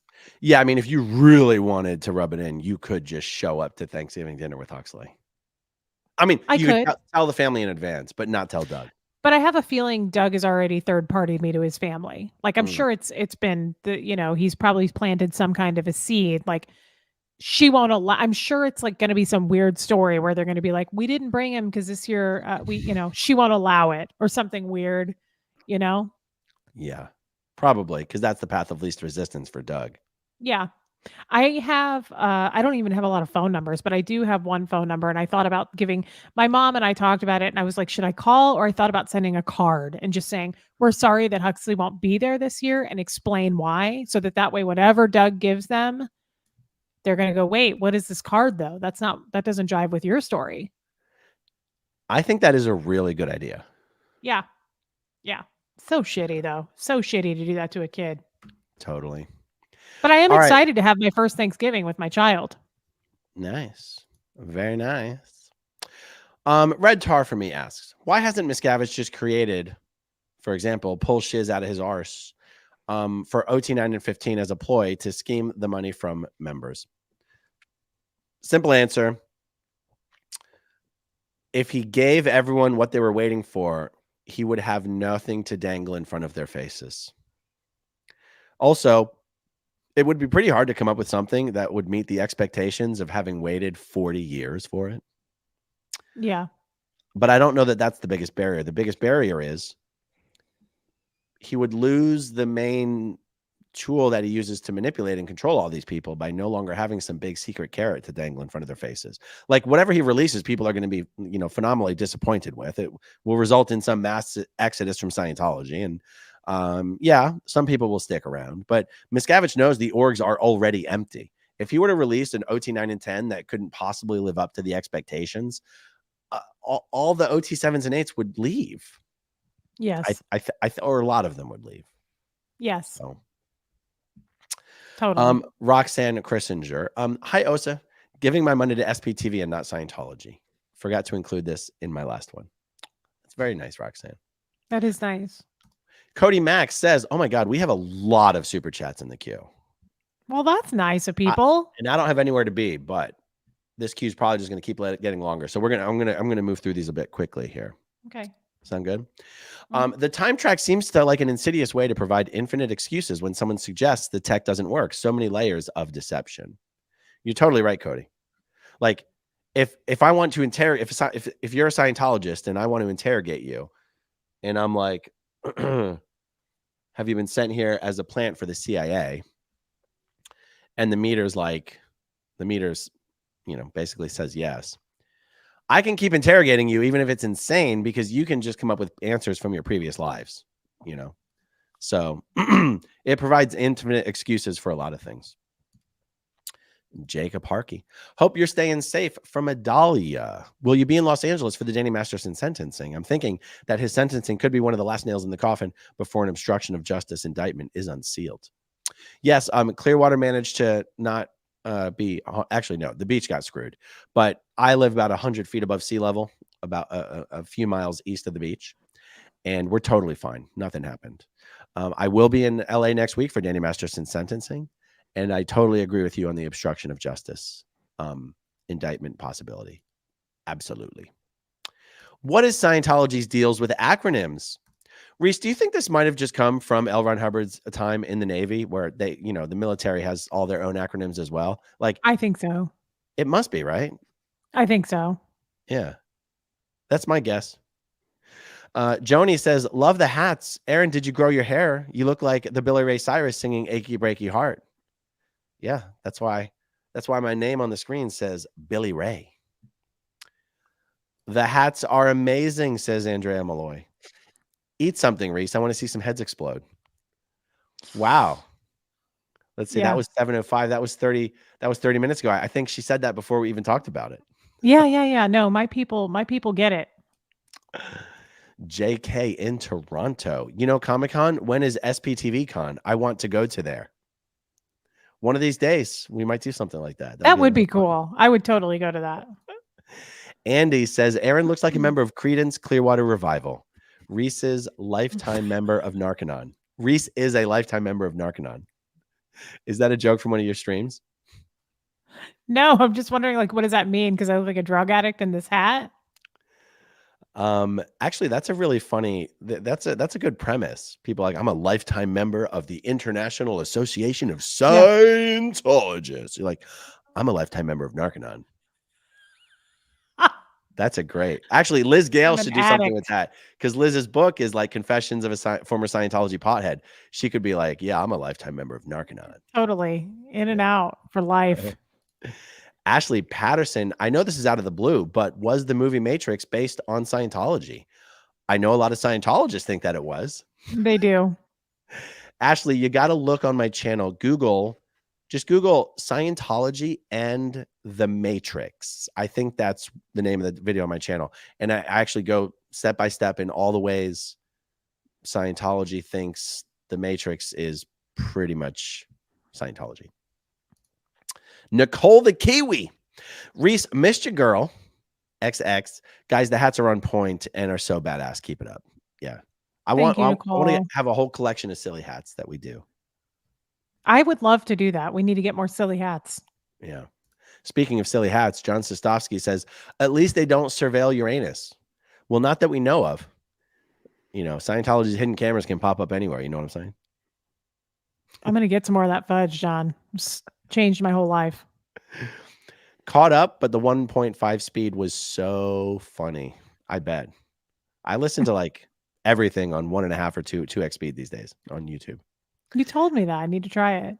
Yeah. Ich liebe Casa. Uh-oh. Did he just get me to say something really dirty? Probably. Isn't I hope it Liebe- was Cooter. I hope it was Cooter.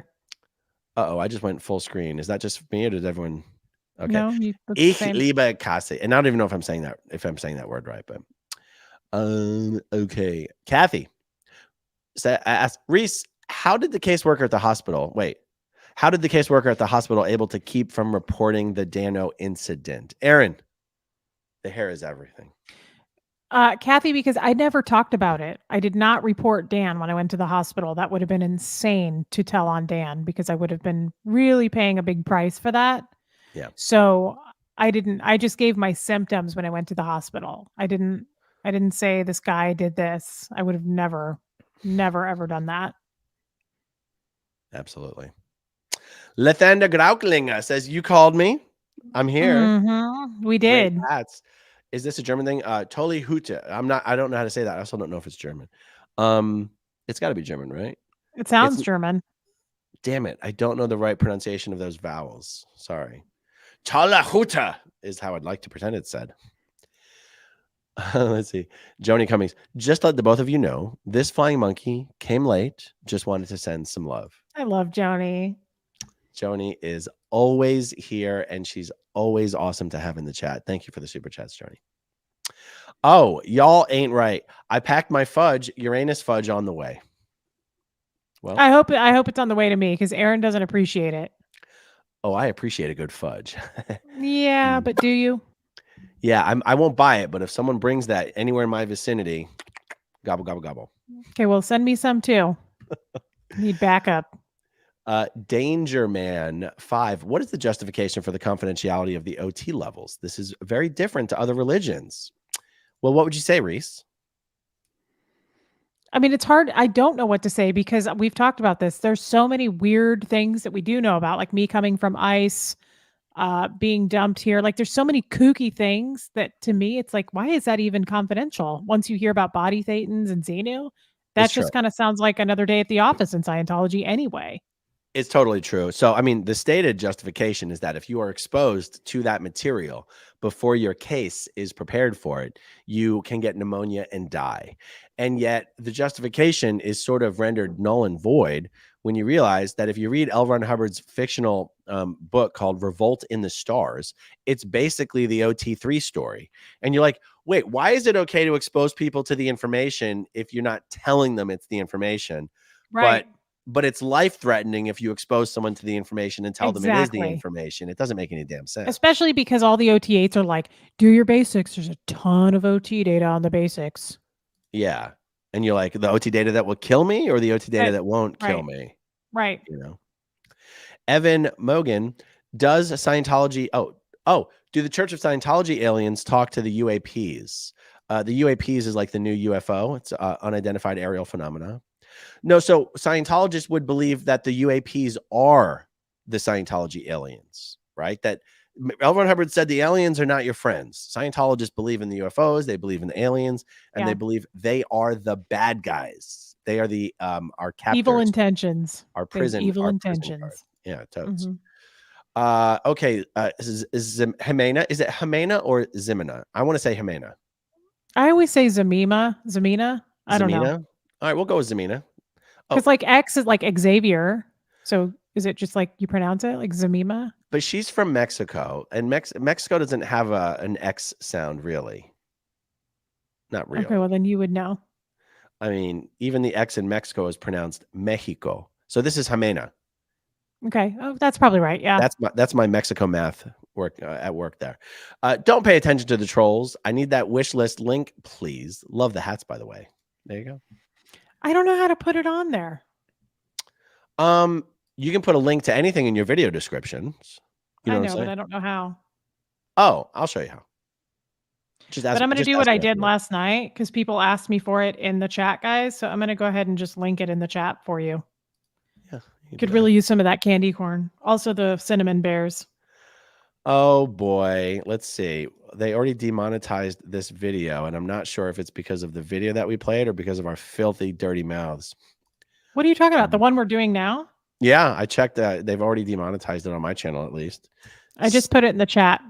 Bastards. It's okay. I requested a review. We'll see. Reese, have you seen the story of Martha Stewart having a drink with part of an iceberg in it? Are you okay? Just need to make sure. I haven't seen that. Were any icebergs harmed in the filming of that video? Not that I'm aware of. Not that I'm aware of. But So thanks for asking. Yeah, I feel good. Reese has marked herself safe from Martha Stewart's drink with an iceberg. Keela says, just to be clear, do not mess with Reese. Thank you. It's pronounced, Keela. Oh, it's pronounced Keela if you don't. Keela. That's how you say it, right? That's how you've always said it, right? So yeah, Keela. Yeah, okay, good. Do a live, only eating, no talking. Oh my God. That'd be so great, right? We're just sitting That here. would make people crazy. I'll get a whole hot pot station. Do you ever go into a hot pot restaurant? You know what hot pot is? No, I don't. It's a Chinese thing. I mean, it's big in China. I'm not sure if it's just Chinese or if it's other Asian countries, but everyone at the table basically has their own pot of boiling water with spices and oils in it and everything. And you get your food. They just bring tons of raw food and you just boil it. But it's like the meat, for example, is like very, very thinly sliced meat. And you boil it quickly and dip it in your sauces and everything. It's delicious. It sounds kind of grody to me. Oh, me and my kids are addicted to it. And it's called hot pot? Never heard of such a thing. Wow. Hot pot. All right, PDD. Oh, so we know it's you leaving the bully comments. Come towards the light. It's better over here. It's all about the love. Maybe it is Osa. I don't think it is Osa. I mean, it could be. I bet maybe half and half. Aaron said there were 4. There were more than 4. There had to have been at least 10. Joni says, love the hats. So do we. John Sostovsky, have you put the Nutella on romaine lettuce? Oh. Yes. If you put it on romaine, it counteracts the carb. The fiber counteracts the carbs, so it's healthy. So a big old romaine Nutella sandwich. No, I've never tried that. That's too much even for me, to be honest. You eat the cheese and you lick the crackers. Mark Headley. That's a good one. I like the throwback reference. Let's spend Christmas with Reese. Super stormy. Oh, I love that. It is going to be different this year. It's going to be weird. Yeah. Beldy, Nutella was created by baker Pietro Ferrero in 1944 in Piedmont, Italy. Literally the same stuff in Ferrero Rocher chocks. Reese, if Nutella had a cult, they'd have my billions. They'd have my billion years. Love you both. Okay, yeah. I guess I need to try it. You can get just get a little jar of it at the grocery store. Give it a little shot. But here's the thing. Does it matter that I don't really love hazelnut? Like Jeff likes hazelnut coffee. I don't like it. Like if you just are like to me, honestly, if I take a bite of Nutella, I could not even tell. I don't know that I can identify the flavor hazelnut. Like to me, it just tastes, okay. To me, it just tastes delicious. I don't know what hazelnut tastes like, but it just tastes delicious. You know, like I'm never going, I can taste the hazelnut. To me, that's just what Nutella tastes like. I don't know what the hell hazelnut tastes like. Okay, I'll just give it a go then. Yeah. I mean, you can't go wrong with that much sugar. Andy Fabulous. Do Sea Org Scientology members get Labor Day off? Sea Org members don't even get Christmas off. Labor Day is like, what? Like if you were a Sea Org member and you tried to get someone to come in for course and they're like, it's Labor Day. Sea Org members would probably go, it's what? Like Oh my God, that's fun. That's a funny question. it's not even a real holiday. Yeah. Oh, that's funny. Okay, this is funny. Here's my daily reminder that I think you have ADHD. Which one of us? I've had people diagnose me with that too. No, she's talking to me. I do the exact same thing to keep from overeating. You know what helps? Adderall. Yeah, it's just if I could go, I've never been to a doctor really. So like I pay out the ass for health insurance too, and I still don't. Like I pay like what $800 a month for health insurance for the family, and I've never been to a doctor. Okay, it could be $1,000 a month. That's just for the premium. That's not including the deductible. Wait till you get old. Jeff was paying for me, Huxley, and him. It was like $2,400 a month. For $2,400 oh my God. Because of his age. Yeah. Oh my God. That's crazy. Yeah, $800 a month is cheap for you and your family. That's crazy. I'm shocked if that's true. Yeah, I mean, if I feel like by the end of the year, I'll probably just do some general checkup, and maybe I'll ask the doctor, like, hey, how can I tell if I have ADHD? You got a test? You want to prescribe me some Adderall? Have you really not been to the doctor? I couldn't tell you the last. I mean, I'm not in my adult life that I can recall. I guess that's true. That's true. I mean, I'll go to CVS and go to the nurse if I want to get antibiotics for like an ear infection or something. Right, I don't go to a doctor. That made sense for me too until I started having symptoms with the beaties. I had never been to the doctor either. Yeah. I mean, I've heard people say that like if you have ADHD, Adderall makes you able to actually focus. But if you don't have ADHD, Adderall just gets you high or whatever. And I'm like, if I could actually take something that allowed me to laser focus on the shit that I needed to do, that would change my life. But I'm not sure. Like, will they let you just test it out for a little bit? I don't know. I mean, if I go to the doctor, I'll ask the doctor about it because it's great stuff. I'll tell you that. I bought some Adderall pills from somebody once, and it was just like, yeah, it was just like being on meth when I used to do meth. It was the same thing. I was like, never went to sleep and plucked my beard all the time and took apart the DVD player and put it back together, cleaned the walls. Yeah, it's good stuff.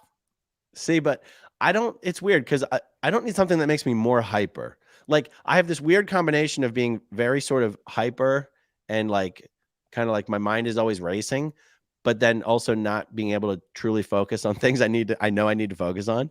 And I don't understand how a stimulant could possibly improve that situation. But people, you'll have to buy a couple from someone and give it a try.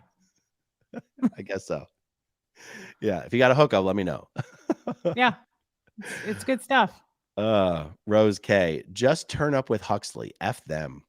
Well, I'd feel bad telling you to drive all the way to Iowa. Oh, wait, I forget. You're in Kansas. You're probably not that far from Iowa. But from where she lives, the great-grandmother lives 5 hours away in some big-ass farmhouse. I've never even been there. I have a ton of family in Iowa. Waterloo, Wadena, Des Moines. No shit. Oh, wow. Yeah. Okay. Yeah. And I like I was reading what Steve Britton said, like, do it for the right reasons. Don't use Huxley to get. Yeah. I mean, and I would do it for the right reasons. I would never do that for the wrong reasons. It's too risky. I really don't even want to bring this up to Huxley because I'm trying to let him heal from this. And like, I'm already like planning a really nice Thanksgiving here. I really don't want to be like, hey, you want me to take you there? I mean, Doug will be there, guys. So it's not a good scene. Yeah, it would be pretty rough. It would be pretty rough. Yeah, I'm trying to let him heal from it. Let's see. Nice mullet. Don't be a bad Florida man. What do you mean? This is the best Florida man. What are you talking about? You do look like you want to wrestle an alligator in that thing. Yeah. You know who I look like for you Kill Tony fans? I look like Uncle Laser. Yeah. Don't know who that is. If you get it, you get it. If you don't, that's okay. Love My Channel says, Reese, invite them to your house for Huxley's birthday and carry it over to Thanksgiving. I would, but she's 96 or 7 now. She doesn't travel. That does make it more difficult. Destiny says, I'm late to the party, but I just want to share my support for the beautiful Reese. You absolutely perfect little porcupine quill. I love Destiny. Oh, thank you so much, little starfish. Diane Fry says, Reese, you are an inspiration. Be strong and be yourself. Keep the Twizzlers and candy corn handy. Love. I've got it on my wish list. Nice. Lynn Dunnigan Little says, David Oh, I know people like to make fun of him for that, but I cringe a little bit saying it. I'm not telling people not to say it, but it's so David Miscavige is a false prophet, much like other evangelical hucksters. All right, well, there you go. I think David would probably not even believe in prophets, but I guess that's one thing that would make him a false prophet. So Steve says you aren't demonetized. Demonetized only means that YouTube won't put ads on the video. It doesn't mean you can't do super chats. It doesn't mean like I could play one of my sponsor videos right here and stuff like that. But let me see. Actually, let me check. Let me check. Maybe I'm trying to look too. I'm still demonetized. I'm still demonetized. But yes, thank you, Steve. Am I? Well, you're gonna have to look. I can't see. How do I look? I'm on the app. I'm on the studio app.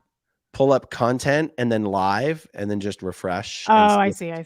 Got your little green sign, or is it a yellow sign? It's you didn't put me. I'm not. There isn't. It's not on here. I'm refreshing over and over, and it's my yesterday's live is the only live on here. Didn't you put me on? Of course. Didn't you add me? Okay. Of course. I don't know. Guys, if you're watching on Reese's channel, just comment in the live chat real quick that you're watching on Reese's channel. You're telling me you're looking on your channel right now and you can't see the video on your channel? On the app. We're live on your channel. Yeah, I have 675 watching on my channel right now. Yeah. So, but that's if you can't see it on the app on your phone, then you can definitely just pull up another browser window, open up another browser tab. I don't really care that much. Just log into your studio that way. Let's say next one, Lisa Cobb. This is Reese. How do we go to your wish list? How do we go to your wish list where to send gifts? Lisa, thanks for asking. Goldie has posted that comment or posted it in the comment section. I'm sure she would do it again for us so you can see. Thank you for asking, though. I really do appreciate it, you guys. You've sent a lot of stuff on my wish list. And Reese, when we're done, I'll show you. My office. When we're done, I'll show you how to post it in the description of your video too. Oh yeah, that would be great. Okay. Jen says, my uncle was stationed in Germany in the army. He stayed since 82. He came for a visit and we were eating corn on the cob. I said it was juicy. He laughed and choked. I guess the German definition of the juicy in German is a different word. Cooter. Wow. I was thinking today that someone newly starting a YouTube channel could probably call it Cats and Cooters. I love that. Yeah. And look at you saying it like a champ, like a pro. You should be able to say it in that hat, though. We would be upset with you if you couldn't say the word cooter in that hat. Cooters. Yeah. That means corn on the cob, right? I like how you said it with the accent. Cooters. Wendy Fife. Love you guys. Thank you, Wendy. OMG, you two are so funny. Food faces. It would be hilarious for us just to go live and just be chowing down on food. It would, because I'm a fat piece of shit. So what are they going to call you? A disgusting redneck hillbilly pig. I guess. Reese is remember he was like, holy bovine Batman. Stop stuffing your face, you fat ass. Oh my God. Lathander Grauklinger says, Tule Hüte, I know I'm not saying that right, is German for great hats. Very well done on the pronunciation. Oh, so I did say Tola Hüte. Okay. The German Ich liebe Käse, I love cheese. Oh, Ich liebe Käse. Ich liebe Käse. In the earlier super chat is I love cheese. Ich liebe Käse und ich liebe Käse und ich liebe Bier. Jesus. I do love cheese too, though. And beer. Okay, Keela said, I meant to finish that sentence. To those being hateful to Reese, my name is pronounced Keela. If you want to try it, love both of you. I love Keela. She's the best. Anita Card says, how do celebrities go to sets and meetings with non-Scientologists and be allowed to work with SP people and not get pulled in for sec checks? How do celebrities go to sets and meetings with non-Scientologists? Well, I mean, non-Scientologists are not SPs by default, but Yeah. but a Scientology celebrity would not be allowed to work with another person who is declared as a suppressive person. It's one of the reasons Michael Fairman is someone who used to act on one of the soap operas with, what's that Scientology soap opera actress? I'm going to Google it. Check the live chat to see if someone puts it in there. Scientologist soap opera. She's like incredibly famous soap Still opera. looking. Not seeing. actress. Michelle Stafford. Never Michelle heard of her. Michelle Stafford is a Scientologist on one of the soap operas. And Michael Fairman is a Scientologist who was in trouble, or I think he left Scientology or he got declared or something. And there was some professional strife there. I think she was trying to get him kicked off the show and all that stuff. Now, because also Scientology would go to Michelle. Also, she's one of the more famous Scientology actresses. So they're not going to make her quit her job because someone who has a tiny little part on the show is declared. Mhm. What they're going to do is get her to try to get him fired. Totally. Yeah. 100%. Jimena says you can take Huxley to see them before Thanksgiving and explain why he will not be there. I think I'm going to start by just sending a card. I think the card is the way to go, for show. Faux show. Lorraine says you'd have to get a referral from a family doctor and go through the evaluation process with a psych. ADHD meds are a controlled substance. Very much so. To me, that sounds like way too much work. I'm not willing. That's why you just buy them from a friend. There you go. Joni says Osa is poo, Aaron, and Reese is awesome. I can't say what I want about Crybaby at the end of Scientology. Aaron is an awesome Florida man, and Reese is our princess cowgirl. But not in a cow grazing fat ass kind of way. Yeah, wanna, not cow. not in a piece of shit kind of way. You fat piece of shit. You look like Daryl. Wait, Daryl, I got a brother. My brother Daryl or my other brother Daryl? I got my pappy's named Daryl. My boy's named Daryl. My two boys been Daryl and Daryl. And my brother Daryl and Daryl. You look like you should be named Cletus in that hat. Cletus? Mm-hmm. By the way, I've been doing some family tree work because I got that new sponsor, My Heritage. On my mother's father's tree. Come again? So my mom's dad was a Clement Christian Meserly. And every generation, for like 5 generations, going all the way back to Switzerland, everyone was named Clement Christian Meserly. Holy shit. Seriously? Wow. Yeah. Meaning in every generation, one of the boys was named Clement Christian Meserly. So as I was going back to the generations, I was like, oh, there must be some mistake here. I'm like, there's no way every boy here was named Clement Christian Meserly. It's like, yep, that's exactly what they did. That's crazy. Yeah. So I guess that's the Swiss version of Daryl.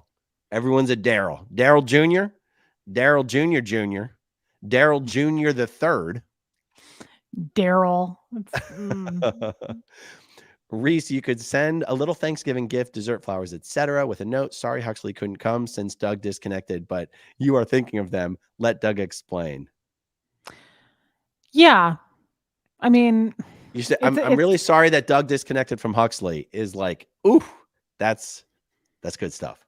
Yeah. I mean, I want to do it right. I don't want to, like Steve was saying, like, I don't want to do it just to be mean. I really do kind of want to explain what happened so that whatever Doug and Brenda tell them, they can see that my side of it. Yeah.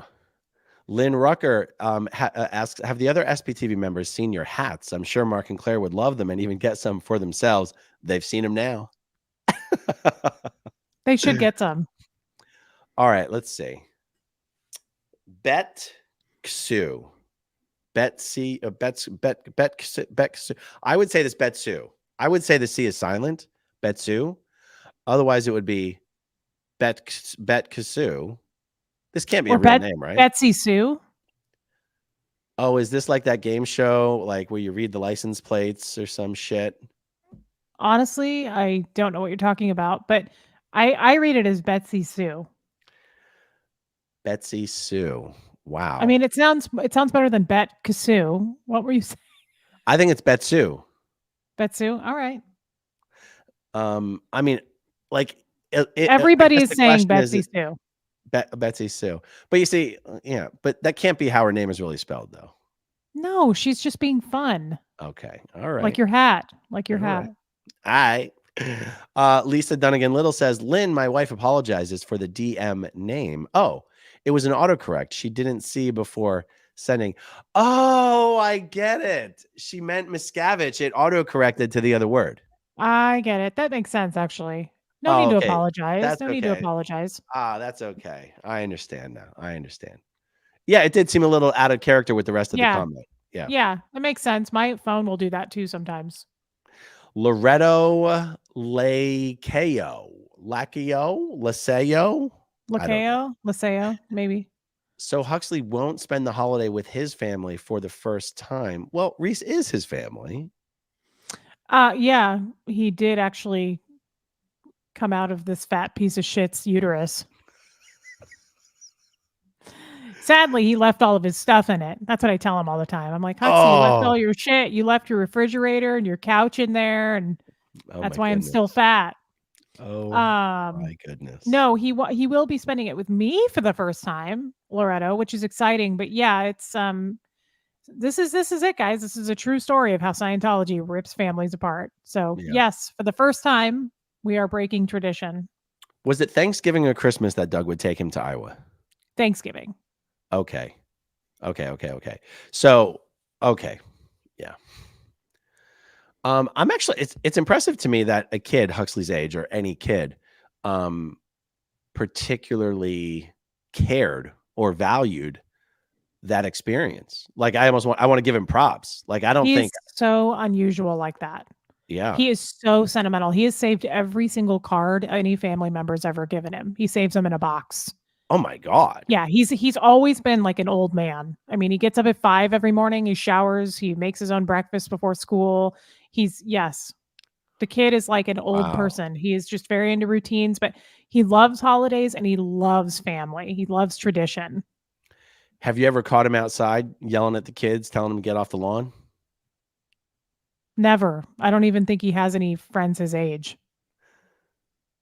It's kind of sad. Like he's just very serious like that. You guys have seen him. I've done a few lives with him. He's a great kid, but like he's not really a kid. He's always kind of been acted like an older adult. And so this will be upsetting. He loves the tradition of that Thanksgiving with her and you know, the cake she makes. And yeah, it's sad. It's sad. Mickey says, Reese, did you know you came from a Xeno-like planet and a plant in that ice cube, so no Xenu for you? Yeah. Yeah, I knew that, Mickey. Yeah. My cats ate your socks. People being mean to you guys can go sit on a cactus and spin. You guys are awesome. I love that. SP Nation. Beloved's bride. I've been an SP since 1980. Welcome to the world of superior people. Nice. We like to say special people. The SP shop, where special people shop. I like that. Dawn in Wyoming. Holy, Warren Buffett. Wow. Dang, Dawn. Wog in Wyoming. Wanted you to know that hubby and I were approached in Los Angeles to watch a free movie by a young lady. We politely declined. So informative as to what we missed out on. Get Jeff a mic. I will if that went to my channel. Thank you. I'm guessing it did. Well, sometimes I think people accidentally super chat you when they meant to do it for me. So Dawn, if you did send that to me, thank you so much. That's huge. And I will. Thank you. Very awesome. They like Jeff. Joni says, Reese is a princess cowgirl in a lovely, sweet way. Nothing nasty. Aaron, Reese, I'm trying not to die laughing because both of you and the chats are funny as hell. Of course we knew that, Joni. I love Joni. She's fantastic. You guys, we always have so much fun. Aaron, is this not an example tonight? We got our crazy hats on. We had no agenda. Do you feel like you can do this? You have this fear with like the dead air thing. Like we can't go on without a topic. Yeah.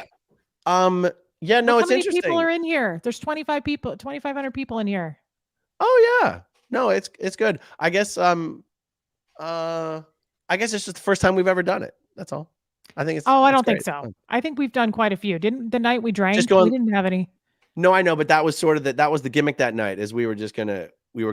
The gimmick was you were gonna get a little tipsy for the first time, and I it was kinda gonna be did. just a hangout and a Q&A, and we called it that in advance. So yeah, no, but I guess that was the same thing, right? Yeah, but you guys, I mean, you all agree. Clearly they like us. They stuck around. We didn't have an agenda. And I don't know. That's what my channel's all about. We always go off into something and people have questions and you just kind of go from there. So when you do your lives, do you always go live without necessarily a specific topic you wanted to Every time. discuss? I didn't know that. Every time. Look at Yeah. me putting way too much work in all this. Yes. You got to chill out. You got to relax. You got to chill out in that mullet. Mm-hmm. I've actually, that's the biggest feedback I get is we love that you don't have any kind of agenda. We just talk about anything. It's like sitting with your friend, having a chat. Nice. Aaron, you got to get into this. It's 2023, brother. I mean, I just kind of have so much to talk about in general in the various subjects anyway, but you do. You're more structured and you're good at that. Like you have, I guess that's why I thought I would only have like 7 followers, and who knew Yeah. I hit 9,000 today because I don't talk about anything. that is incredible. Actually, I totally forgot in the beginning to show your channel, which I intended to do. I showed the Daniel Mustard channel, but I didn't show yours. Oh, I subscribed to him, by the way. Awesome. Let me pull you up. He seems here. like a really cool guy. I loved his voice. I like how raspy it was. So he's no longer homeless, right? Correct. He is not presently homeless, and Okay. hasn't been for a little bit. But I'm going to help him get what he needs to set Is up he on like- doing live Do we know streaming. is he married or have kids or anything? I don't think he's married or has kids. I spoke to him briefly today, but I'll talk to him again tomorrow. Guys, Okay. if you're watching on my channel and you're not subscribed to Reese yet, link in the description down below, and that's what it looks like right there, you guys. What does this mean? Someone said Reese's channel isn't buffering. What does that mean? It probably said Reese's channel is buffering, or does it say isn't buffering? Buffering is when YouTube pauses and the See, look. Yeah, buffering. You don't want buffering. Oh, Buffering is when okay. you're playing a video and it pauses and the circle starts going like it's thinking. Oh, okay. Okay, so it's not doing that. Yeah. No, if the video is buffering, it's usually because of the internet connection of the person who's watching the video. It's not usually because of the video itself. I get it. Yeah. Let's see, what's this? Any more about Whitney, the real estate agent? So Adon's asking about Whitney Mills, the Scientologist who unalived herself last year. Oh, I remember that. Sad. There is a little bit more that I was going to do. I'm not just going to casually discuss Whitney, but I was planning on doing more. And then so much time has passed that I just don't want to talk about. I don't want to get it wrong, and I probably have to refamiliarize myself with all of the details of what I've already discussed, so I don't make a mistake. And it's a sensitive enough subject that I don't want to talk about it inaccurately, you know. Yeah, totally. And also, the Tampa Bay Times, I know, was planning on doing some sort of a follow up on it, and what would be great is if the story on it would come out and would have all the extra information in it, and then I could just do a video about the story. But we'll see. Not sure if that will or will not be happening at this point. I'm just not sure. That's the answer, Anon. I appreciate it. Loretto. I was making a joke at the end of my previous chat when I ended with, "Oh, cute," right? Like the recorded. Oh, I got it. Yeah. I'm not good with. Oh jokes. no, you were good with the joke. I totally got it. That's like burned into my head. How she was. Remember, I was like, "Well, my previous husband passed away, but I'm engaged." Cute. Oh, cute. Remember when I said no, my dad wouldn't let me join the Sea Org? She was like, "Oh, cute." Right. They're not very good Holy at sarcasm. socially awkward. Yeah, they're not very good at sarcasm either. So awkward. Well, that was we killed 2 hours without much difficulty there, Reese. With some cool hats Congratulations. on. Yeah, This absolutely. is Cheers. moonshine. Okay. I have electrolytes, watermelon. Actually, it's just gasoline with Kool-Aid. We need to try maybe buy you some Adderall. See what that can't- would be like. You can't say that in a video. Oh, you can't? Well, I don't know where to get it. My hookup was like 15 years ago. Oh my goodness. Yeah, they still got this damn video demonetized. What a pain in the ass. How stupid. YouTube can be so stupid. They've been demonetizing me a lot lately, so I just say whatever I feel. I'll tell you what, whatever got it demonetized, I know it wasn't that video that we played, because that would not result in a demonetization. That would result in a copyright claim, which is a different notice on YouTube than an ad suitability. So yeah. Anyway, what a bummer. Now that that's why doesn't mean people. that you Go ahead. when you're you look really annoyed with me. Go ahead, you fat piece of shit. That doesn't mean that we lose our super chats, right? No, it doesn't mean that. Yeah, then who cares? Yeah. I mean, I don't make much on ads anyway, so I guess I don't care. You probably make a lot more on ads than I do.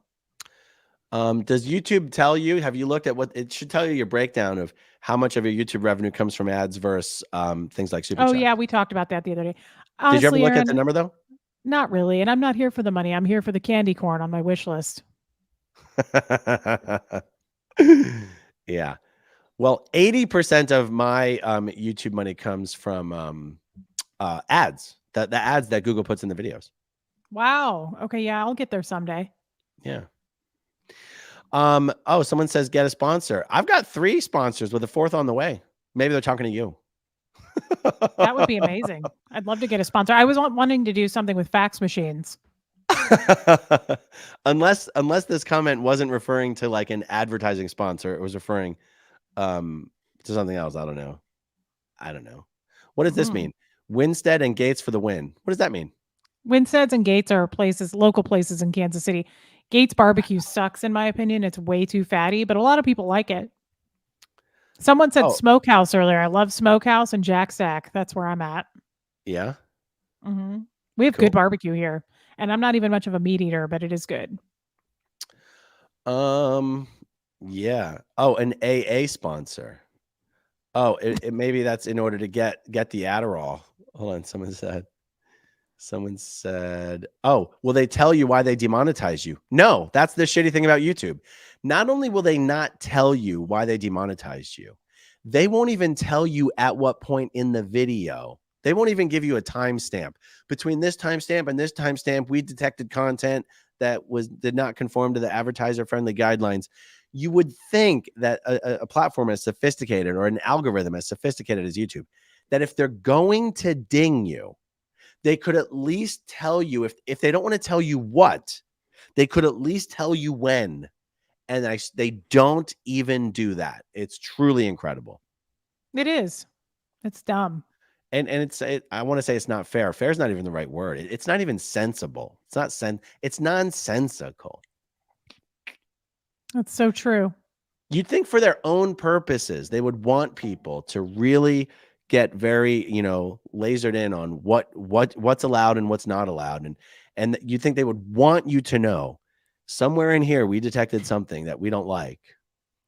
Okay. Get the Adderall. Do you know how fun that would be to do like a psych drug commercial?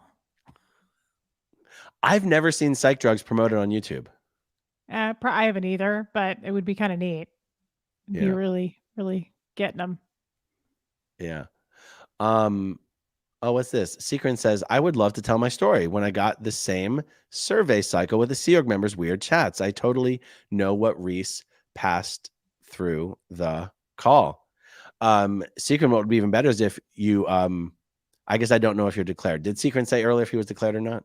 I don't think so. Record the next call that you get and we'll do a video about it. That would be amazing. I think people are going to start doing it. We should do Apple Watch commercials. Yes. I've never seen Apple sponsor a YouTube video before. That sounds right. Yeah. Well, shall we wrap it up? We shall, but this was fun, guys. This I was think a it's lot of fun. fun. I think it's a lot of fun to not have a topic, Aaron. Just Yeah. wear our fun hats and talk about fudge and ribs. You know, the reason I didn't get any other videos done today is, guys, this is good news. I finally caught up on all the sleep I've been missing the last three days. With this congestion, I'm like afraid to lay down and sleep, because when I get this congested, and you guys can hear I still don't sound totally normal.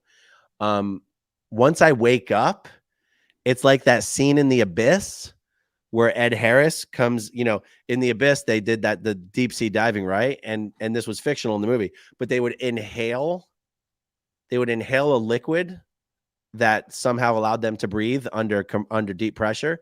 And then when he takes his helmet off, he has to purge himself of the liquid, and he's on like his hands and his knees with like liquid and snot coming out of all orifices.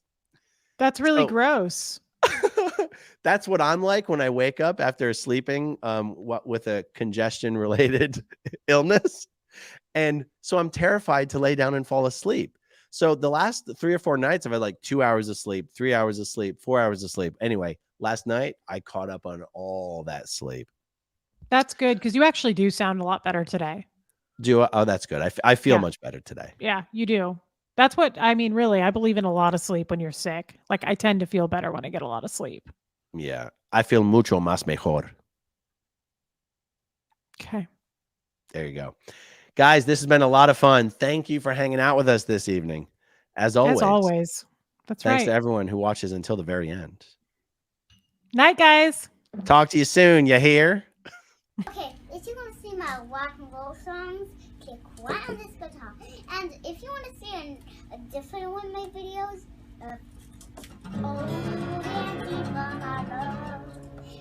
then you could click right inside here. If you have subscribed or not, subscribe right here. Bye.